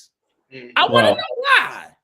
So I'm just gonna give you a little bit, like at least, just like you said, it's my knowledge that the reason why Santiago turned into the capital at a certain point was because of a storm or hurricane that happened. This was in Trujillo's time where the capital got completely razed.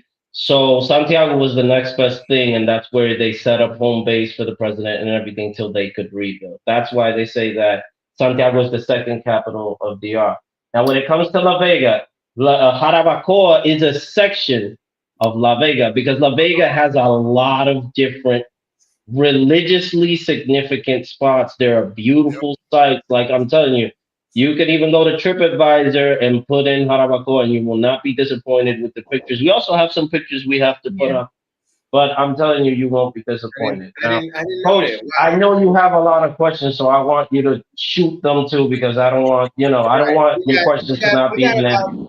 We got about 30, 40 more minutes, but I have a question. I'm going back on the police side. Now, go ahead. Yeah, I'm going back on the police side. Don't worry. If I can't answer it, I'll just say next. Don't worry about it. Right. Shut up. Good job. I'll tell you things because I saw a comment that said, "Oh, we don't want you to answer certain things that might cause you retaliation." You don't need to worry about that. I will answer to the best of my abilities. Right. But that's why you don't see me uniformed here in this live because that's completely right. And I don't want to jeopardize anything, with your job or anything. But before I moved here, I always would hear Dominican police treated Haitians bad all the time. I always heard that. I would hear that. And then I hear people reading things saying this Dominican police officer did it. But I've been here for 5 years and I have never, and I'm not saying it doesn't happen. I see Dominican police officers giving Haitian breaks a lot. But people don't talk about that. And I might get chewed out for it later on down the line, but I think people need to talk more about. I watched them help these people on the paddy wagon. Yeah, they're deporting them, taking them back to Haiti. But I mean, they're grabbing these women's hands. They're picking up the babies and making sure that the babies get on the paddy wagon just fine, and they're helping them down. I'm like, I don't see them throwing or pushing them on there or nothing. So I just wanted to see what was your opinion on that, and I just had to I want to answer that one. My wife is going to take over this. Tell you a personal story. Okay. We were driving one day. We went to downtown Puerto Plata. And as we were pulling in, we were just driving by and there was this Haitian guy running in the street like just like beside himself. He was crying. Ricardo pulled over and like, what's going on? The guy didn't speak any Spanish, right? Barely any. Barely any Spanish. And he pulled out his cell phone and he showed Ricardo something which Ricardo didn't show me. And he just said, we have to take care of this. He pulled over, he said, sit in the car. He took the guy to Caribe Express. To Caribe Tours, yeah. The Caribe Tours. Right. Bought him the ticket to Santo And I Domingo. talked to the driver. Gave him money. His mother had just gotten hit by a bus in Santiago. She was dead. Yeah. He showed Ricardo the picture of his mother in the morgue. He had all his tools and everything. He had gone he left work without any money or any pay. Crying, he was beside himself, just like Han said. And when he showed me that picture, he said, "Mama, mama, mama," like literally, like he could barely speak Spanish. He could barely speak, period, because of like the sentiment. Right. Like it's your mom. Your mom got hit by a truck and then she was just left on the side of the street. And I'm like, bro, this is jarring just to see it. You can see that he doesn't know what to do. Yeah. And I took him to Caribe Tours, and I asked the driver, okay, he needs to go to Pedern. I think it was close to the border. And I asked the driver, how much is the ticket? Okay, it's 300 pesos. Okay, so from there, what other bus does he have to take? How much does it cost? I ended up giving the guy like 500 pesos total, besides the ticket I bought. It was like, I hope you get well, I hope you go. And that's the thing. A lot of the people that are working in migration or whatever, they're just doing their job. It's not that they want to send people out. And this is the thing, and as a cop, I know that that's how it works. And Junior, as a Dominican, knows how it works. That's how the media works. The media doesn't get any views from reporting good things that happen. The media always gets from all the outrageous things, the things that will get more traction. Oh, that there was this conflict where 100 people got injured. No, they don't say that the cops did a good job in controlling the situation. No, is that they jailed 80, 100, or 200 people, that there was certain things that went on, and that's where there's a lot of misinformation. And that's why I always say that sometimes you have to be in the territory. You have to see what's going on. Just like you've been here for 5 years, you haven't gotten a glimpse of any blatant brutality or abuse. And like you said, it's not that it doesn't happen, but think about it this way, and I'm telling you out of experience. There was this person that I had to take to jail because he had assaulted a woman. Haitian guy. Exactly. And he was perfectly calm. And he was everything, and he was perfectly calm. Now the problem went when my supervisor said, yo, you have to put the handcuffs. Yeah. Handcuffs, right. And he was like, I'm not a criminal. Yo no soy un criminal por ponerme la esposa. He didn't do anything to me. He charged my supervisor as soon as he suggested put on the handcuffs. And they went to the ground. He got run to. Obviously, things got heated. Now, what did the people report? And I'm telling you because I experienced it. Oh, that the supervisor beat up a Haitian person for no reason. Ricardo. That was the report. But Ricardo. And he got taken. Sorry, Rico. Oh, great. He got taken to internal affairs. They suspended him. His only saving grace was that there was a recording which a person was nice enough to proportion to show it to internal affairs, or else my supervisor would have gotten kicked out of the police just because of how the media framed it. So I say that that's something that a lot of people need to understand. Before you jump to conclusions, like even a video can be edited. You never know what you're looking at unless you're the first person to see it. Even in a story that someone's telling you, and I've said this several times, and I know you guys will agree with me. If you get into a fight and you lose and you're telling someone else the story, you're going to say, I got some good shots in. You never say you got knocked out in the first hit, ever. Like, that's just common. That's just how human nature works. You never tell the story that it doesn't benefit you. Rarely. Let me ask you a question. And we're going to ignore Coach because, I don't want to ignore him. I feel like he has a lot of good questions, man. I want to hear his questions. We fight each other all the time. We'll let Junior go in. We're gonna let Junior go because Coach is slow. Go ahead, Junior. Coach is slow. Go ahead, Junior. And that's, I'm glad Ricardo said that because, like I said, the media here, they cover a lot. That what's going on in the country. It's like you get a story, right? I remember when that little girl, she got killed, because she was pregnant from a person that had money. A lot of things were covered up. Why, the police got paid off, lawyers got paid off, judges got paid off. And it's something that goes on here a lot, and that's why, us as YouTubers, us as, individual humans, we need to try to speak more about that, educate, expats, people that come from other countries, that this is a great country, but a lot of things go on in the background. And like I said, with a little more education, we will get things out there. Of course, you're gonna always get your backlash from government, people in high power, that they don't want you to speak on things that are going on in this country because Benefits. it affects, it affects the country, it affects tourism and stuff. But like I said, the more we educate the people that we know, we'll be better off. I get that 100%, man, because there are a lot of things that you see the first story, even when there's a riot, you get the first story, oh, they're rioting because of that. All right, so 3-day riot over nothing, okay then. But they're getting something out of those riots. They're not doing it, no lo están haciendo por nada. But a lot of people don't understand that. And then they start saying it's like, oh, like the government should fix this, should fix that. But it's like, think about what the current situation of the world is. That's something that a lot of people don't see. We're good compared to a lot of other places. Like, people don't stop for 5 seconds to just read into that. And even my wife says that it's like, you go to the grocery store, you go to wherever, and you're thinking, oh, $50, $100, and you're thinking you're dropping a lot of money. But when you go, like, even my friend from Germany came in 2 weeks ago, 2 weeks here, and he told me, it's like, bro, I'm coming back to DR. I'm going to stay here. Like, he used to be from here. He was a cop. And he said, like, everything everywhere else is going crazy. And here, it's just like I remember it. Esto está tranquilo.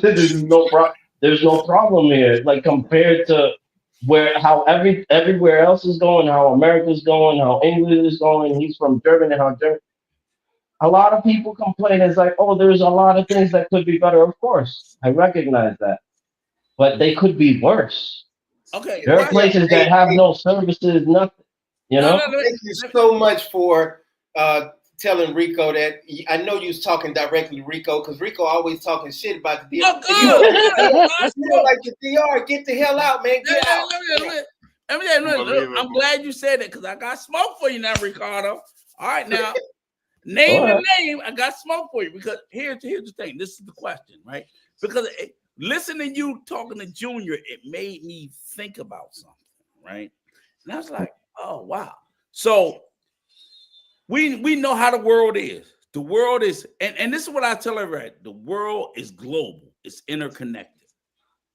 People think, oh, I'm in the DR. We just like, no. Your little bubble is not hidden from everybody else. Same thing if you in Jamaica, you in the USA, you in Africa, wherever, you can't hide. So literally, like in the DR, as an expat, I follow several Instagram pages. Bavaro Digital. Mm-hmm. That's one of them. There's several Instagram digital pages.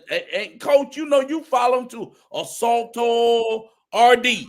And they show all the shit that's going on a daily basis in the DR. Every day. So when I try to tell them, like, you can't hide it anymore. Just like we can't hide it in the US, you can't hide it in the DR, you can't hide it in Jamaica, you can't hide it because if bad shit is happening in your country, it's being exported out to the world. People see it.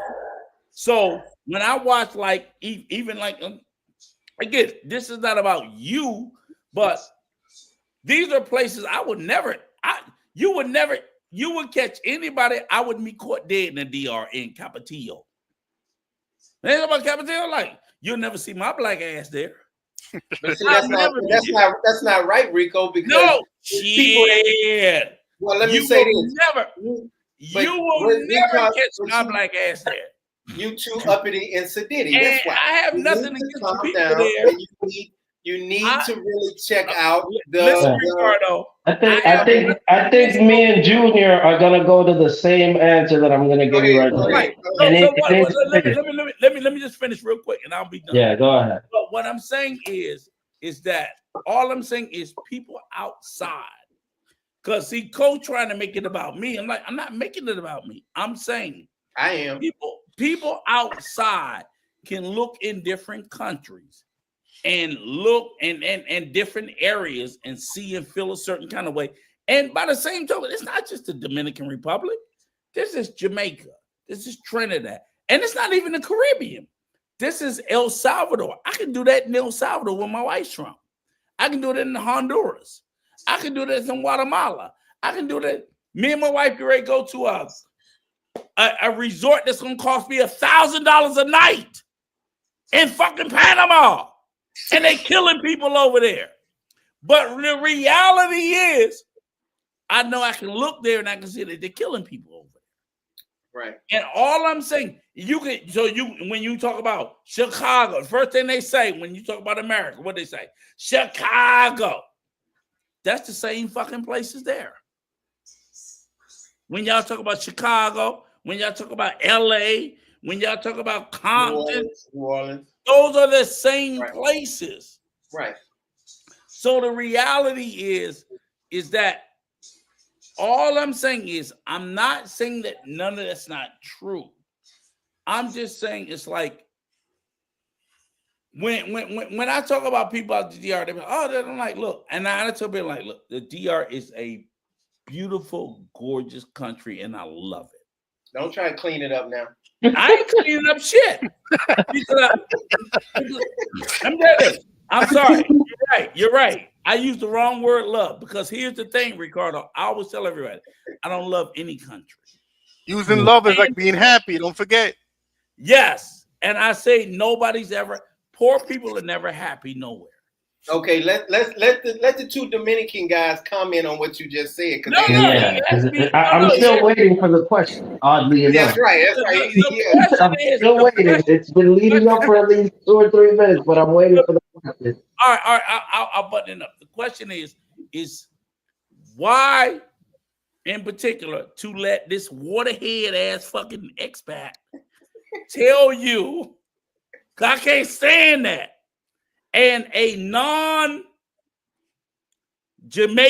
a non-Dominican tell y'all what is your happiness. Because my question is, if you're so happy, why don't you stay there? Go, yeah. You understand? Shut the fuck up. I don't know if he understands what you're saying. So what I'm saying is, he understands. You understand?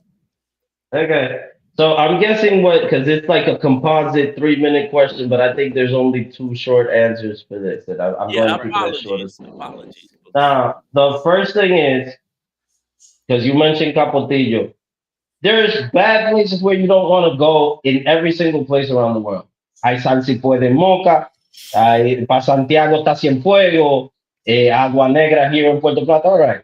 That's not something like you won't be caught there because you know about the place. Now, if you don't know what the Bronx is or whatever, you're gonna go by there without knowing. You might get freaking robbed. Like that's the thing. All right, that's fun. Now, the other part about loving and staying, I believe that you have to know yourself, know what you want and what makes you happy. Because much like I heard Coach in his last live saying, there are people who are billionaires, who have cars, even some friends of my wife that have everything they could dream of. They have big houses, they have luxury cars or whatever. But they're calling her and asking her, what are you doing? How are you so happy? How are you so content? How are you this? And it's all about mentality. You are where you feel that you are happy. Now, if you're in a place where you're getting everything you want, but you're unhappy, that you're not you're not doing what you should be doing. And I'm not telling how other people should live. That's not my place to do it. You have to tell yourself what you want out of life and how you want to live it. Because 2 years ago, 2.5 years ago, my wife left DR with the mentality that she was never going to come back because she was done. She had had enough. She had been gringoed enough. She had been hurt enough because I'm not the first person she had a relationship here with. I can say that openly, and as a man, I don't care about that because I love my wife. I've met her with her faults, with everything, and we've learned to love each other. We've been together. These have been, and I can say that a lot of people are going to say, "Oh, you're crying bullshit," and this is the first curse word I've dropped in this life. But still, these have been the two happiest years of my life ever since I met my wife because she has elevated me. There's a lot of things that I used to not see the same way. I would just react as soon as I heard them. So those are things that have given me maturity, and I'm very grateful to her for that. So Rico, it's not about, oh, if you love it so much, stay. No, it's not about that. It's about knowing what you want and how you want it. And I know that you get a lot of flack from coach because there are certain things that you say. It's not about what you're, I'm not saying what you say is wrong. It's the way you express yourself that some people might get offended by. And I respect that 100%. But again, if you love something, if you love where you are and how you are, and you're happy, it doesn't matter if you're living outside of a cardboard box. If you see that a lot of homeless people live the happiest lives that they can live because they have psychological calmness. They are good. They don't have to worry about what tomorrow is going to bring. And yet you see people that are billionaires. And again, I know I'm repeating myself. I'm gonna tell you something. I worked for a billionaire in Manhattan a couple of years ago. I was making $1,000 a day, right? You can look him up. His name is Leon Charney. He owned half of Manhattan. Um, I worked for that man, and he was arrogant, and I got to see from the inside out how a billionaire lives. You would think that he lived in a penthouse in Manhattan. I forgot exactly where it was. When I walked in there, I was expecting, like what you see on TV, like fabulous Luxury, the luxury, chandeliers, all of that. very minimalist, very. His wife wore the same clothes 3 days in a row. I couldn't believe it. I was thought she'd be dripping in diamonds. No, none of that, right? Right. But he was arrogant. He was rude to his employees.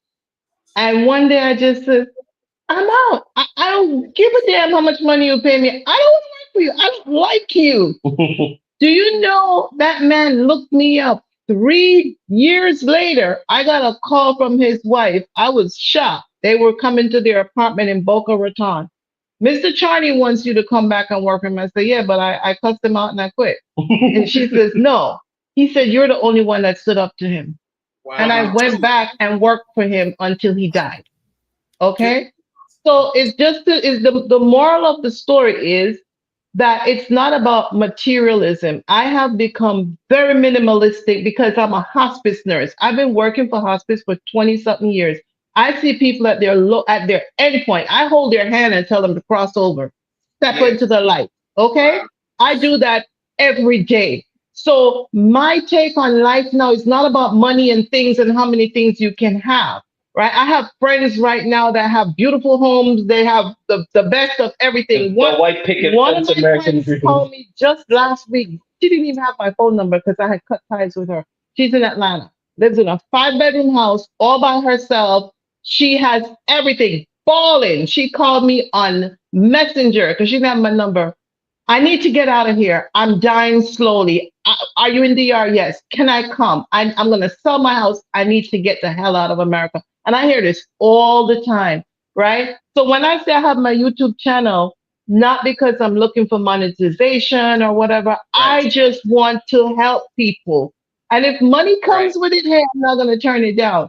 But I'm here, I'm living my best life. I might not have a lot of the material things that they have, but I'm truly happy.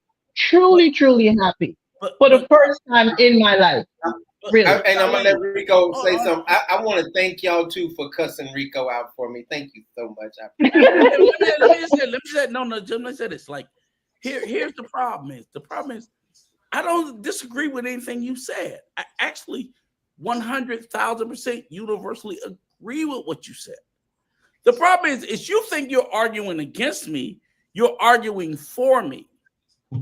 That's literally the point I'm trying to say. The literal point I'm trying to say is that people in these spaces, they speak as if, okay, a X amount of dollar or this matters, and it doesn't. So like coach is like, oh, you cussing me. I'm like, cussing me out for what? That's a joke. I'm joking. No. But what I'm saying is she's literally saying the same thing that I'm saying, is that like, if in fact, okay, so the question got into about like how do we get into the space about telling people about what they need and what they want. Right. And what all my premise has always been is like people they're in these spaces and they're telling people like you need material things, you need this, you need that. And I speak fundamentally against it.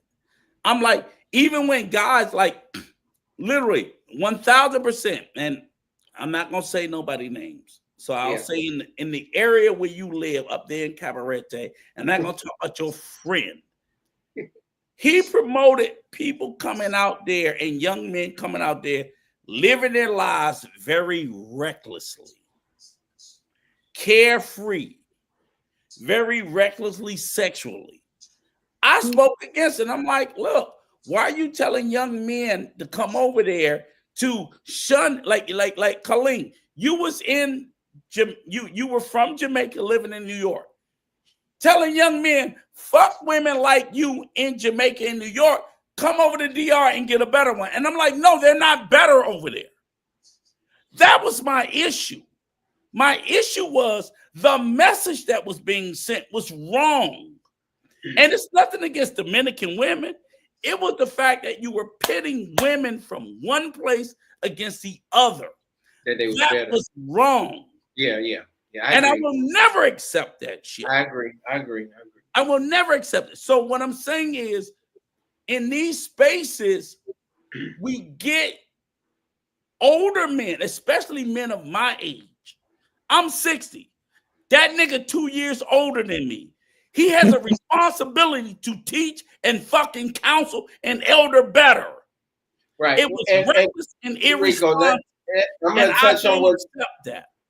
I'm gonna touch on what Rico said. Even my daughter, so she was like, she heard him say, it ain't no good food over here in the Dominican Republic. Ain't nothing good. The food ain't good at all. Everything fried and full of shit. Everything fried. And I'm like, the Dominican Republic got the best food in the world. And then my daughter said, why did he say that? And he's been living here for like 10 years, and he said it's no good food here. And that kind of stung me a little bit too. You know what I'm saying? So I understand. I agree with Rico on that. And then you leave. No. Let me just say what I'm saying. Because again, too many times these people say these things, and I get like they want to sit there and chastise. Oh, Ricky, like, wait a minute. I don't have a channel. I'm not pushing this poison out here. I'm not telling young men to do this shit. I'm telling them, look, do not come over here and exploit or take advantage of women who are in a certain socioeconomic condition. Do not do that. If you want to come over here and you just want to be sexually free, that's fine. I don't have a problem with that. But don't sit there and take advantage and exploit them and go, oh, no, I'm a black man. We can't fuck wherever we want and do whatever we want. It's wrong. And let me tell you, I don't believe in God and I'm not religious. But for me to sit there and be a non-religious man to say that it's wrong for y'all to do that shit, and I hear religious people who okay it, I'm like, what the fuck is wrong with y'all? Religiously, y'all should have a problem with them doing it. but they don't. So you know what? I fall back. I'm tired. I'm like, let these niggas do whatever they want to do because they're doing it, and people are co-signing it and okaying it. So and that's why I love Rico on the channel, because he has a platform to say things. People try to kick him off of channels because he said, "Hey man, stop talking about us passport bros. Stop talking about us passport bros." They're horrible. But you going out there and look at the holes we got in the Dominican Republic. Look at all. And he's the first one that ever stood up saying, "Man, stop exploiting Dominican women out here." All women. Stop. So, and that's why I appreciate him also. But go ahead, brother. You was about to say something. I'm sorry. Go ahead. You mean me? Yeah, it looked like you was getting ready to say something. Go ahead. Well, if anything, I'm glad Rico spoke out in that sense, because I know if a Dominican has said anything against the PP bros, as I call them, would have been probably a shit show. But I just want to hear your questions, man, because I know you had a notebook at the start of this and you still haven't whipped it out. Oh yeah, no, I did. You see me? I'm looking over here. Yeah. There was also someone that, and I know, like, I'm paying attention also to the super chat. Someone asked, and which is a good question, if any of the high-ranking officials from the police or government officials have ever been caught, tried, and sentenced, et cetera, et cetera. And yes, actually, a lot of people have been tried.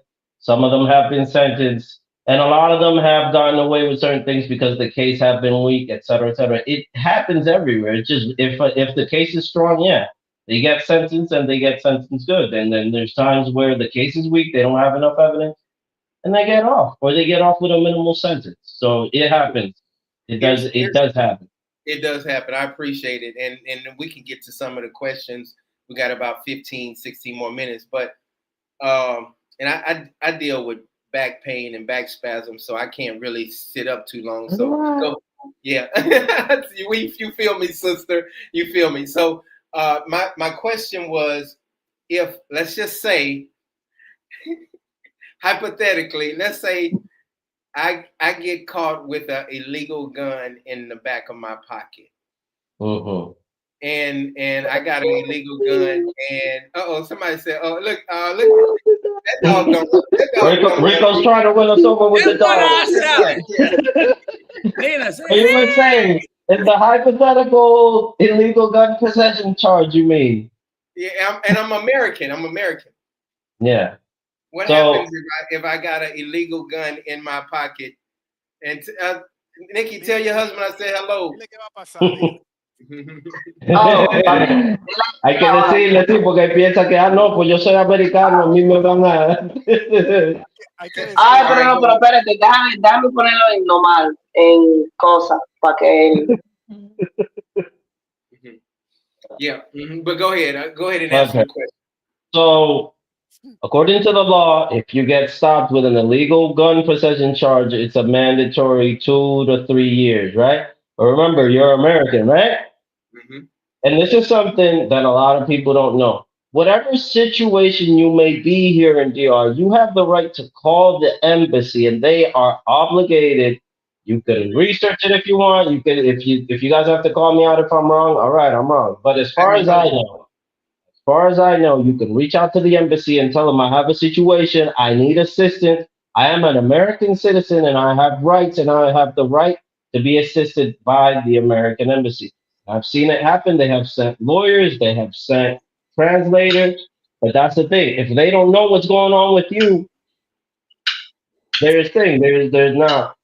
As much as I say, the law is to get a 2 years mandatory sentence, you might get away with it with a simple slap of the wrist where they tell you, you have to come back periodically and start fighting the charges. Like, they say they found it on you. It's like, yeah, did they read you their rights? Do they have any proof that it was on me? No, they found it in a glove compartment in a car. I read, it's your word against theirs as much as they would like to say, Hey, Ricardo, I got a dead serious question. This is a question that, seriously, and I swear to God, this will be my last question I want to ask. Like, because in particular, YouTubers have said they're pushing this narrative now. And I'm not gonna say any names, but they're pushing this narrative that, like, if a Dominican woman just says you assaulted them, they can. Let me tell it the way they tell it, because I don't believe it.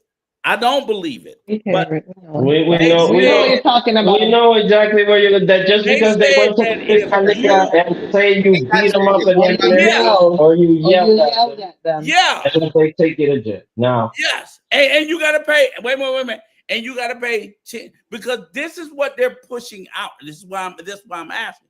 They're pushing out in the space that, oh, you gotta be careful. The new scam is she'll say this, and then you gotta pay $10 and $20 and $30,000 to get out of jail. Right.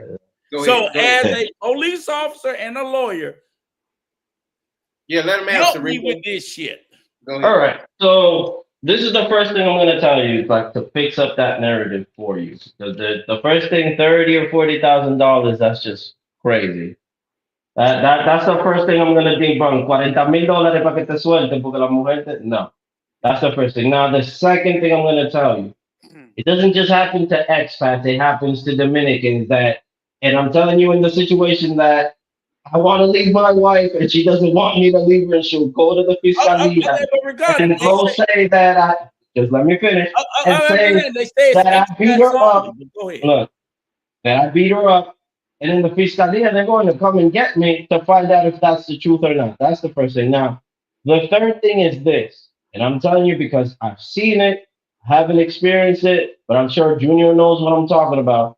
Here in Puerto Plata, the fiscal on the side of the women, she's like a fan of sending everybody to jail for 3 months, even if you haven't done anything. Oh, you yelled at her? Okay, we just have to preventatively send you for 3 months, because one of the main concerns in this country are feminicides. You can even look into that. Hay mucho feminicidio, and they always crack down on that.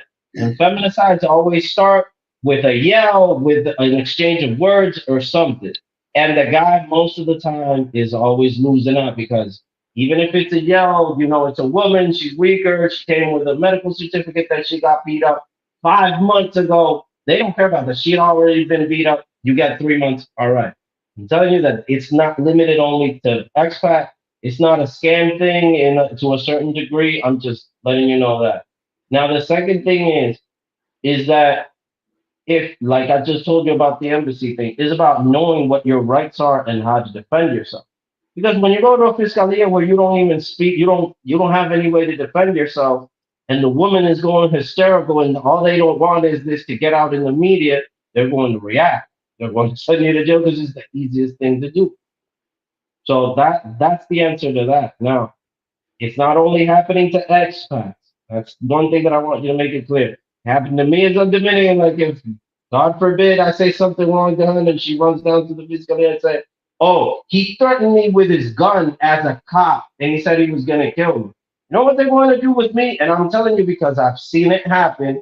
I've had to be in the middle of investigations like that, where the cop's wife goes to the fiscalía and says, okay, he threatened me with his gun. They immediately send to get him.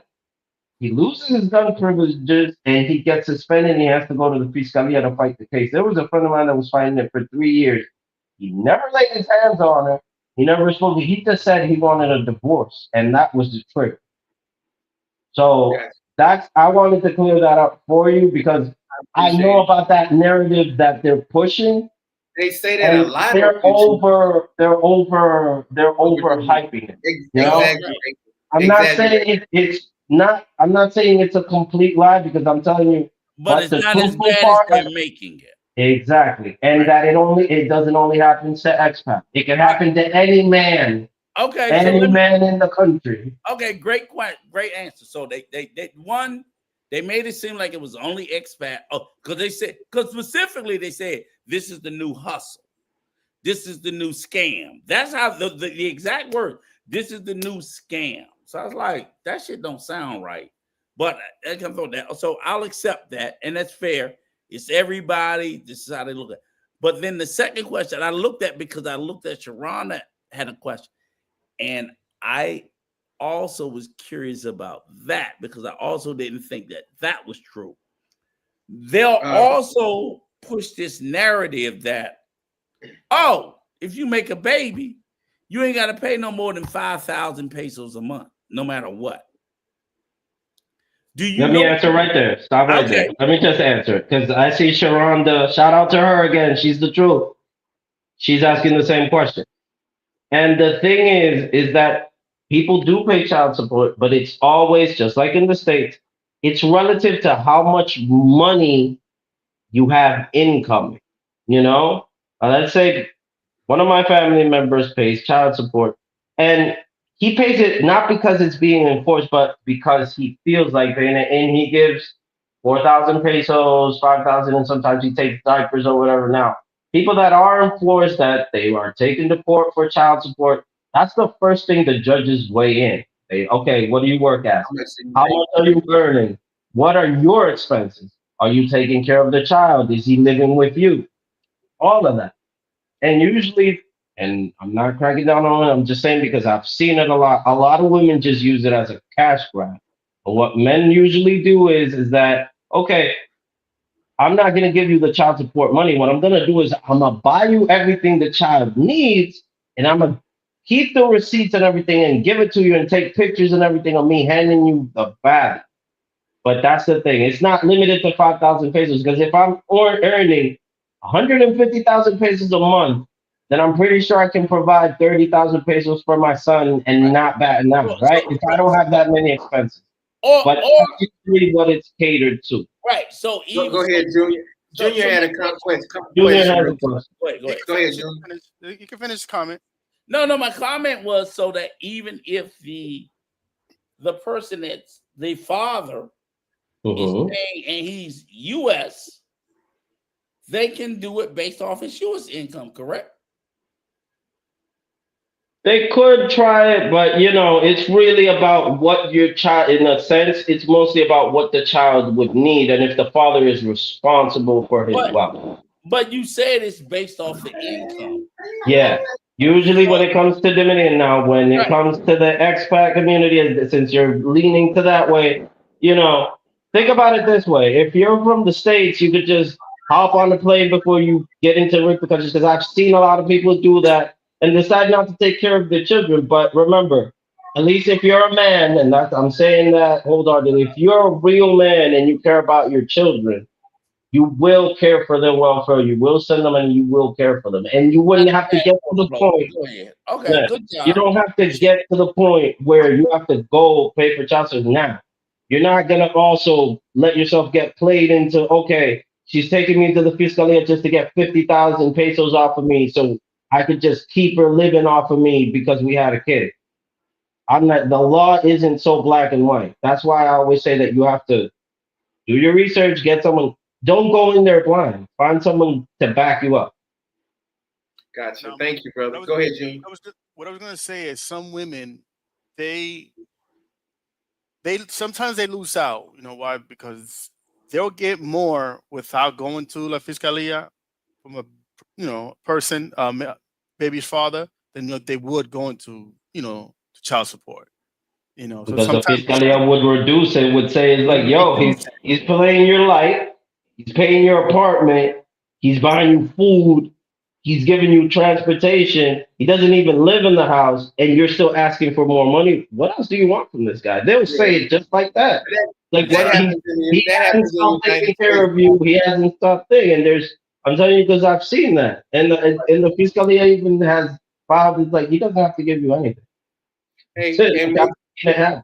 That's a great question, Rico. I appreciate that.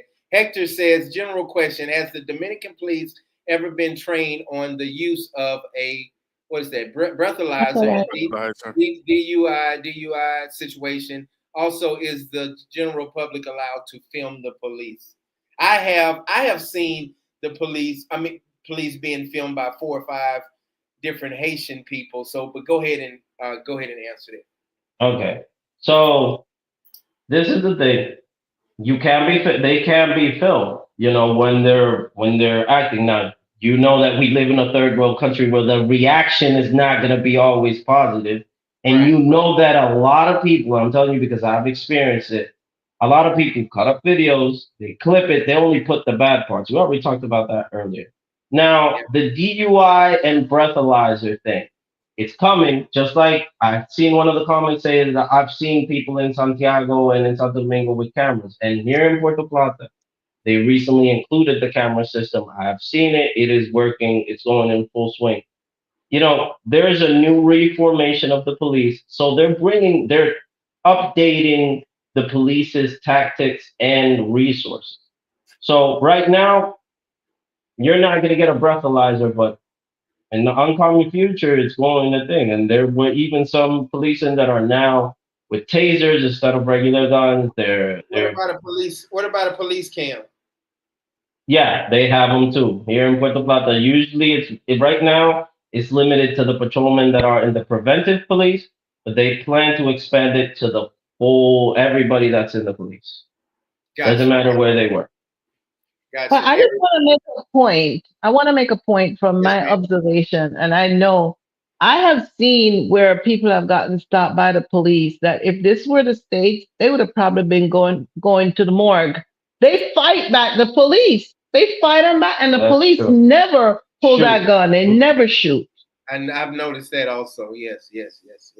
I've seen that a couple times. So, with that being said, everybody has one more question, and you guys' final thought, and because we're gonna wrap it up, so we're gonna start off with Junior. Go ahead, brother. My question again to Ricardo and Coleen. Ricardo, would you ever consider moving to Jamaica? I know that was the question, but it was never. That's a good question. That's a good question. Somebody asked it on the in the comments. In the comments. Yeah. Well, I mean, I don't think we would have the need, like maybe visit, but like going over there to stay, I don't think so. I mean, a lot of people have given me flack, Dominicans and Americans, like, hey, with your English, why don't you just move to the States and go over there and you have so much ability? And I'm like, bro, look, I'm good.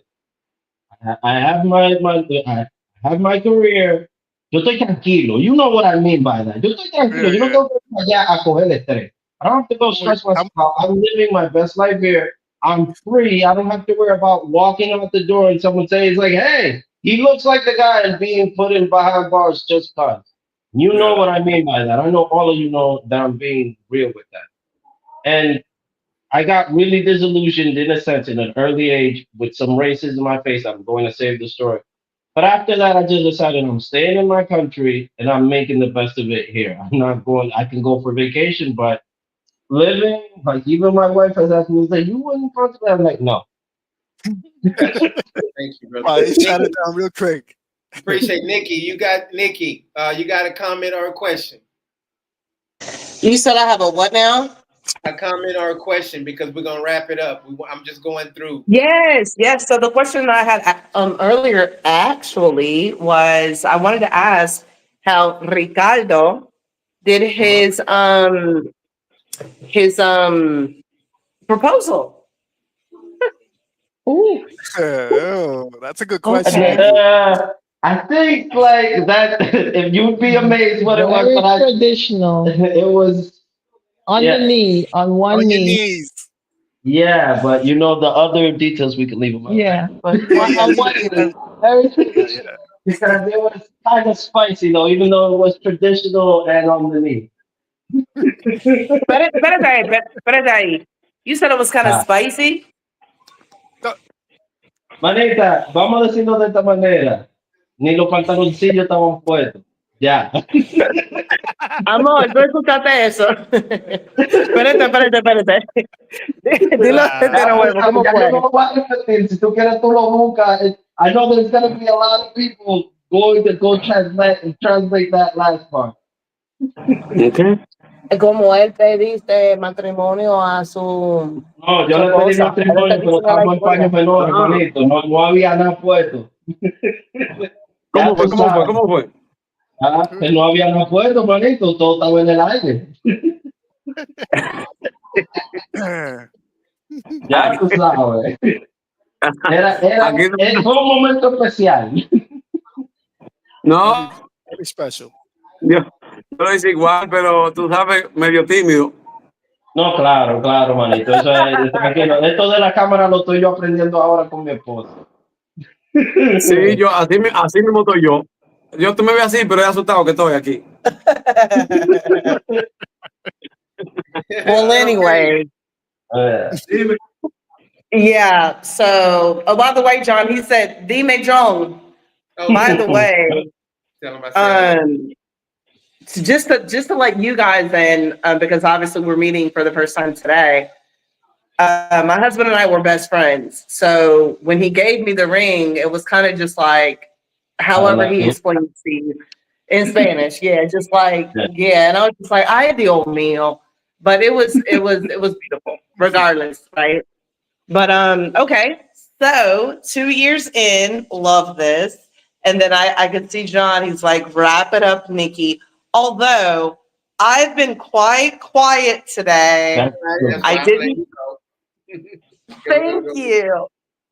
Because normally it's very anyway, I'm normally like way more outspoken. And I just want to say that I feel like today's show was really, really awesome. And I appreciate you guys coming on. You guys have given such great information. I'm hoping that we can do it again because I do think that. Can we do it again? Yeah, we could do it. We could do it again for sure. Go ahead, Nikki. Go ahead. Okay. Thank you. So I think that maybe on the next show, maybe we can, and when you guys come back, we can talk about the process of getting married. I don't know if you guys got married here or over there. But gotcha. I would love to have a conversation about cultural differences and being married over here, living over here, all that kind of stuff, because I know that there are a lot of people that watch the show that have a lot of questions. And more importantly, I think there are a lot of American women that are fans of the show too, that don't have a voice really like that. And they have questions for you about, what is it like to be married to a Dominican man, right? And how you feel and all of these different things, because I get questions a lot as well. And I think that, we'll reconvene, and I think it'll be a great show. So again, I appreciate you guys coming in for the show.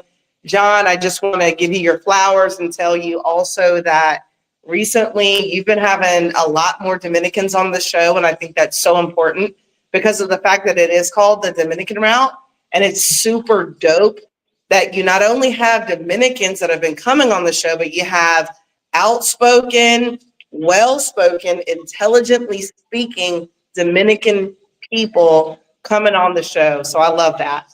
Thank you so much, sister. You are awesome. You have helped this channel out tremendously. So thank you so much. I appreciate it. And you're welcome. We're gonna wrap it up with we left Rico last because he got a question, but he give a whole 5 paragraphs before the damn question. Go ahead, Rico. You got it, brother. You got it. Underneath the What happened, Rico? Where'd you go? Rico, go ahead. You got it. I'm sorry. You're muted. I hit the wrong button. Okay. I'm sorry, I hit the wrong button. No, actually, I don't have any question. I think that it was a good interview. Hopefully, nothing I said struck a chord or made anybody feel any kind of way. I just generally like on this channel. Since I've been a part of this channel, I've always pushed John to be authentic, honest, and truthful about what he says. We're not Dominicans. I'm not Dominican. Coach is not Dominican. I don't give a damn. I play baseball. I'm like, nigga, you ain't Dominican. Shut the fuck up. And and literally, like I try to keep us centered in that space. Same thing. My wife's Salvadorian. I'm not Salvadorian. I don't try to center myself. I try to tell us not to center ourselves in spaces. By the same token, I tell everybody, like, I don't love the DR. I don't love America. I don't love either one. And I think that's where I think people get lost, is that we try to overindulge ourselves in the places where we're going, and like disconnect ourselves from the place where we're from. It's like, I love the DR for what it is. Doesn't have to be that for me. It just is what it is. I love America for what it is.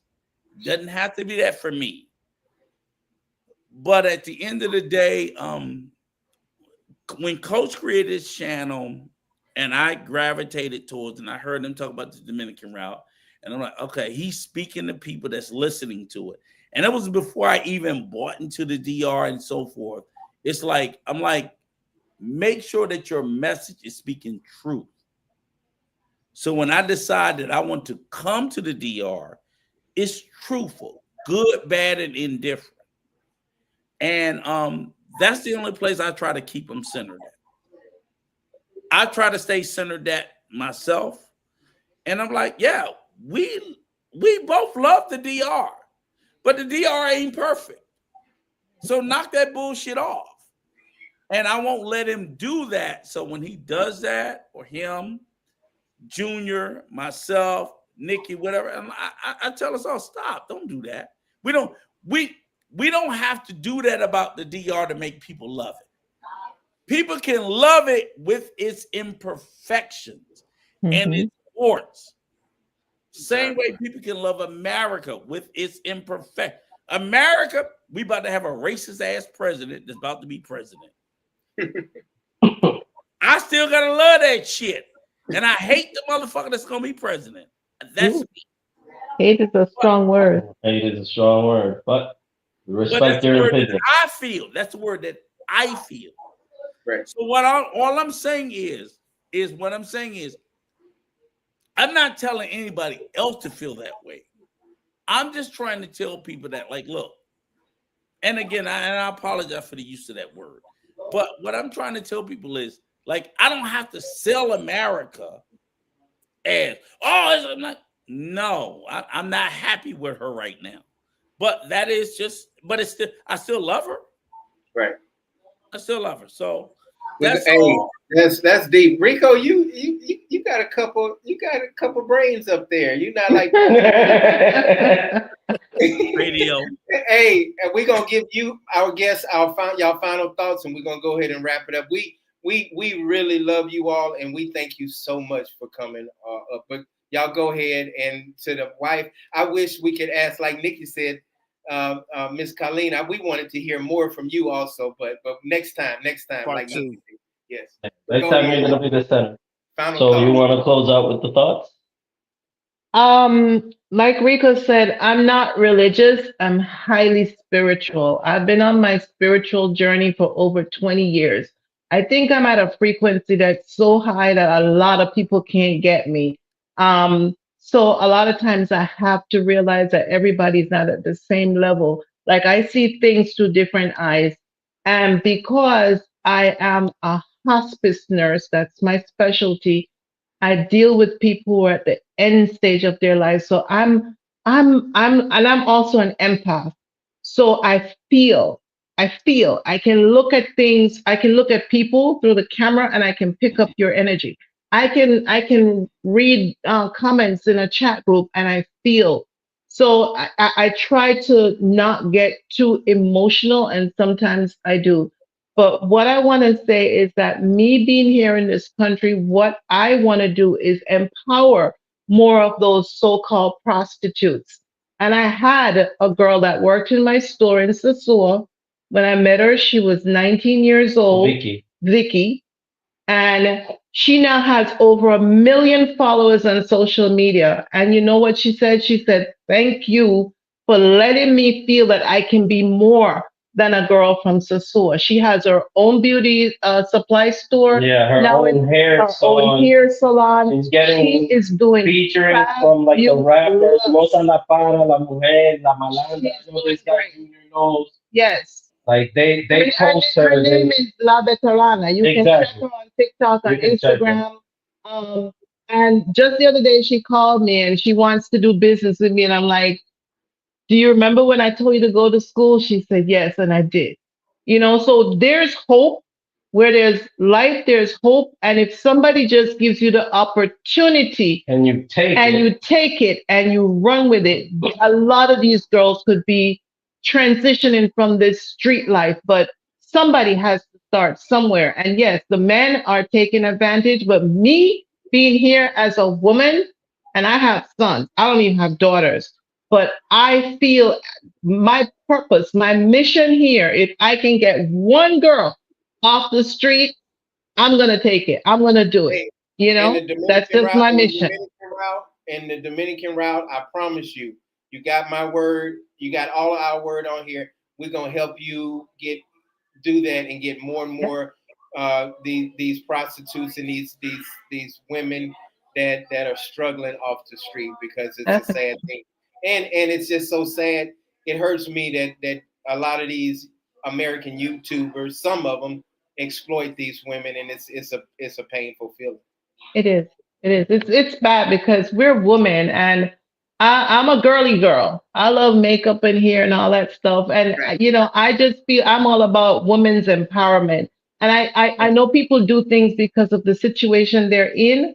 And yes, we know this country it's a lot lacking. But I think if one person, if everybody just does something good, just one little tiny thing, even if it's just encouragement, I think it can go a long way, and we can really not just come here to take from the country, because I don't care what anybody wants to say, that it takes $10,000 a month to live here, which is absolutely crazy to me, that we can help somebody who can uplift themselves. And that's my mission here. I'm not trying to take anything from the country. I want to give back because I have adopted this country and I'm here to stay. Awesome. Hey, February, can we have you guys back in February, please? Yeah, Sure. Just let us know when. just let us know when. And you got to do another beautiful thumbnail for me. Okay. Let me know. Let me know. Just She the email me. thumbnail queen. She the thumbnail queen. Yes. That's Yes. right. I enjoy it. Well, thank y'all so Can I much. just say something All really right. quickly? Go ahead, Nikki. Go ahead, Nikki. I just wanted to say really quickly, what resonated with me too about her story was that she was like, I'm done with the DR. I want to get out of here. I'm done with this, blah, blah, blah. Oddly enough, I said the same thing. I don't know if you guys remember that episode when you guys were like, oh, are you done with Dominican men? I was like, I think I have to be. The following month, as you guys know, I fell in love with my best friend, and bam. So that resonated with me as part of my story, because I was like, I can't do this anymore. And I left. So yeah, oddly enough, you and I have that in common, Coleen. Sorry. We're back. We're back. Yeah. And we're gonna celebrate our return, because I don't believe anything happens by chance. Amen. I agree with that. And when we go on the little tour with Rico, we might swing by y'all house and come say hey to Okay. you. Yes. Anytime. Anytime, y'all are welcome. Anytime. All right. Anytime. Y'all take care. All right, Shout care. out to all my Nice meeting you Dominican guys. Route followers. Ricardo, Junior. que me cuida. Manito, un placer de verdad. Igualmente. Tato, ya tú lo sabes, que lo que es guay, toda la vaina, oíste. Ya, Nikki se, Tranquilo, manito, ahí. Y'all All have a right. good Be night. quiet. Have a good Good night. week. Good night. Good night. Bye. Bye.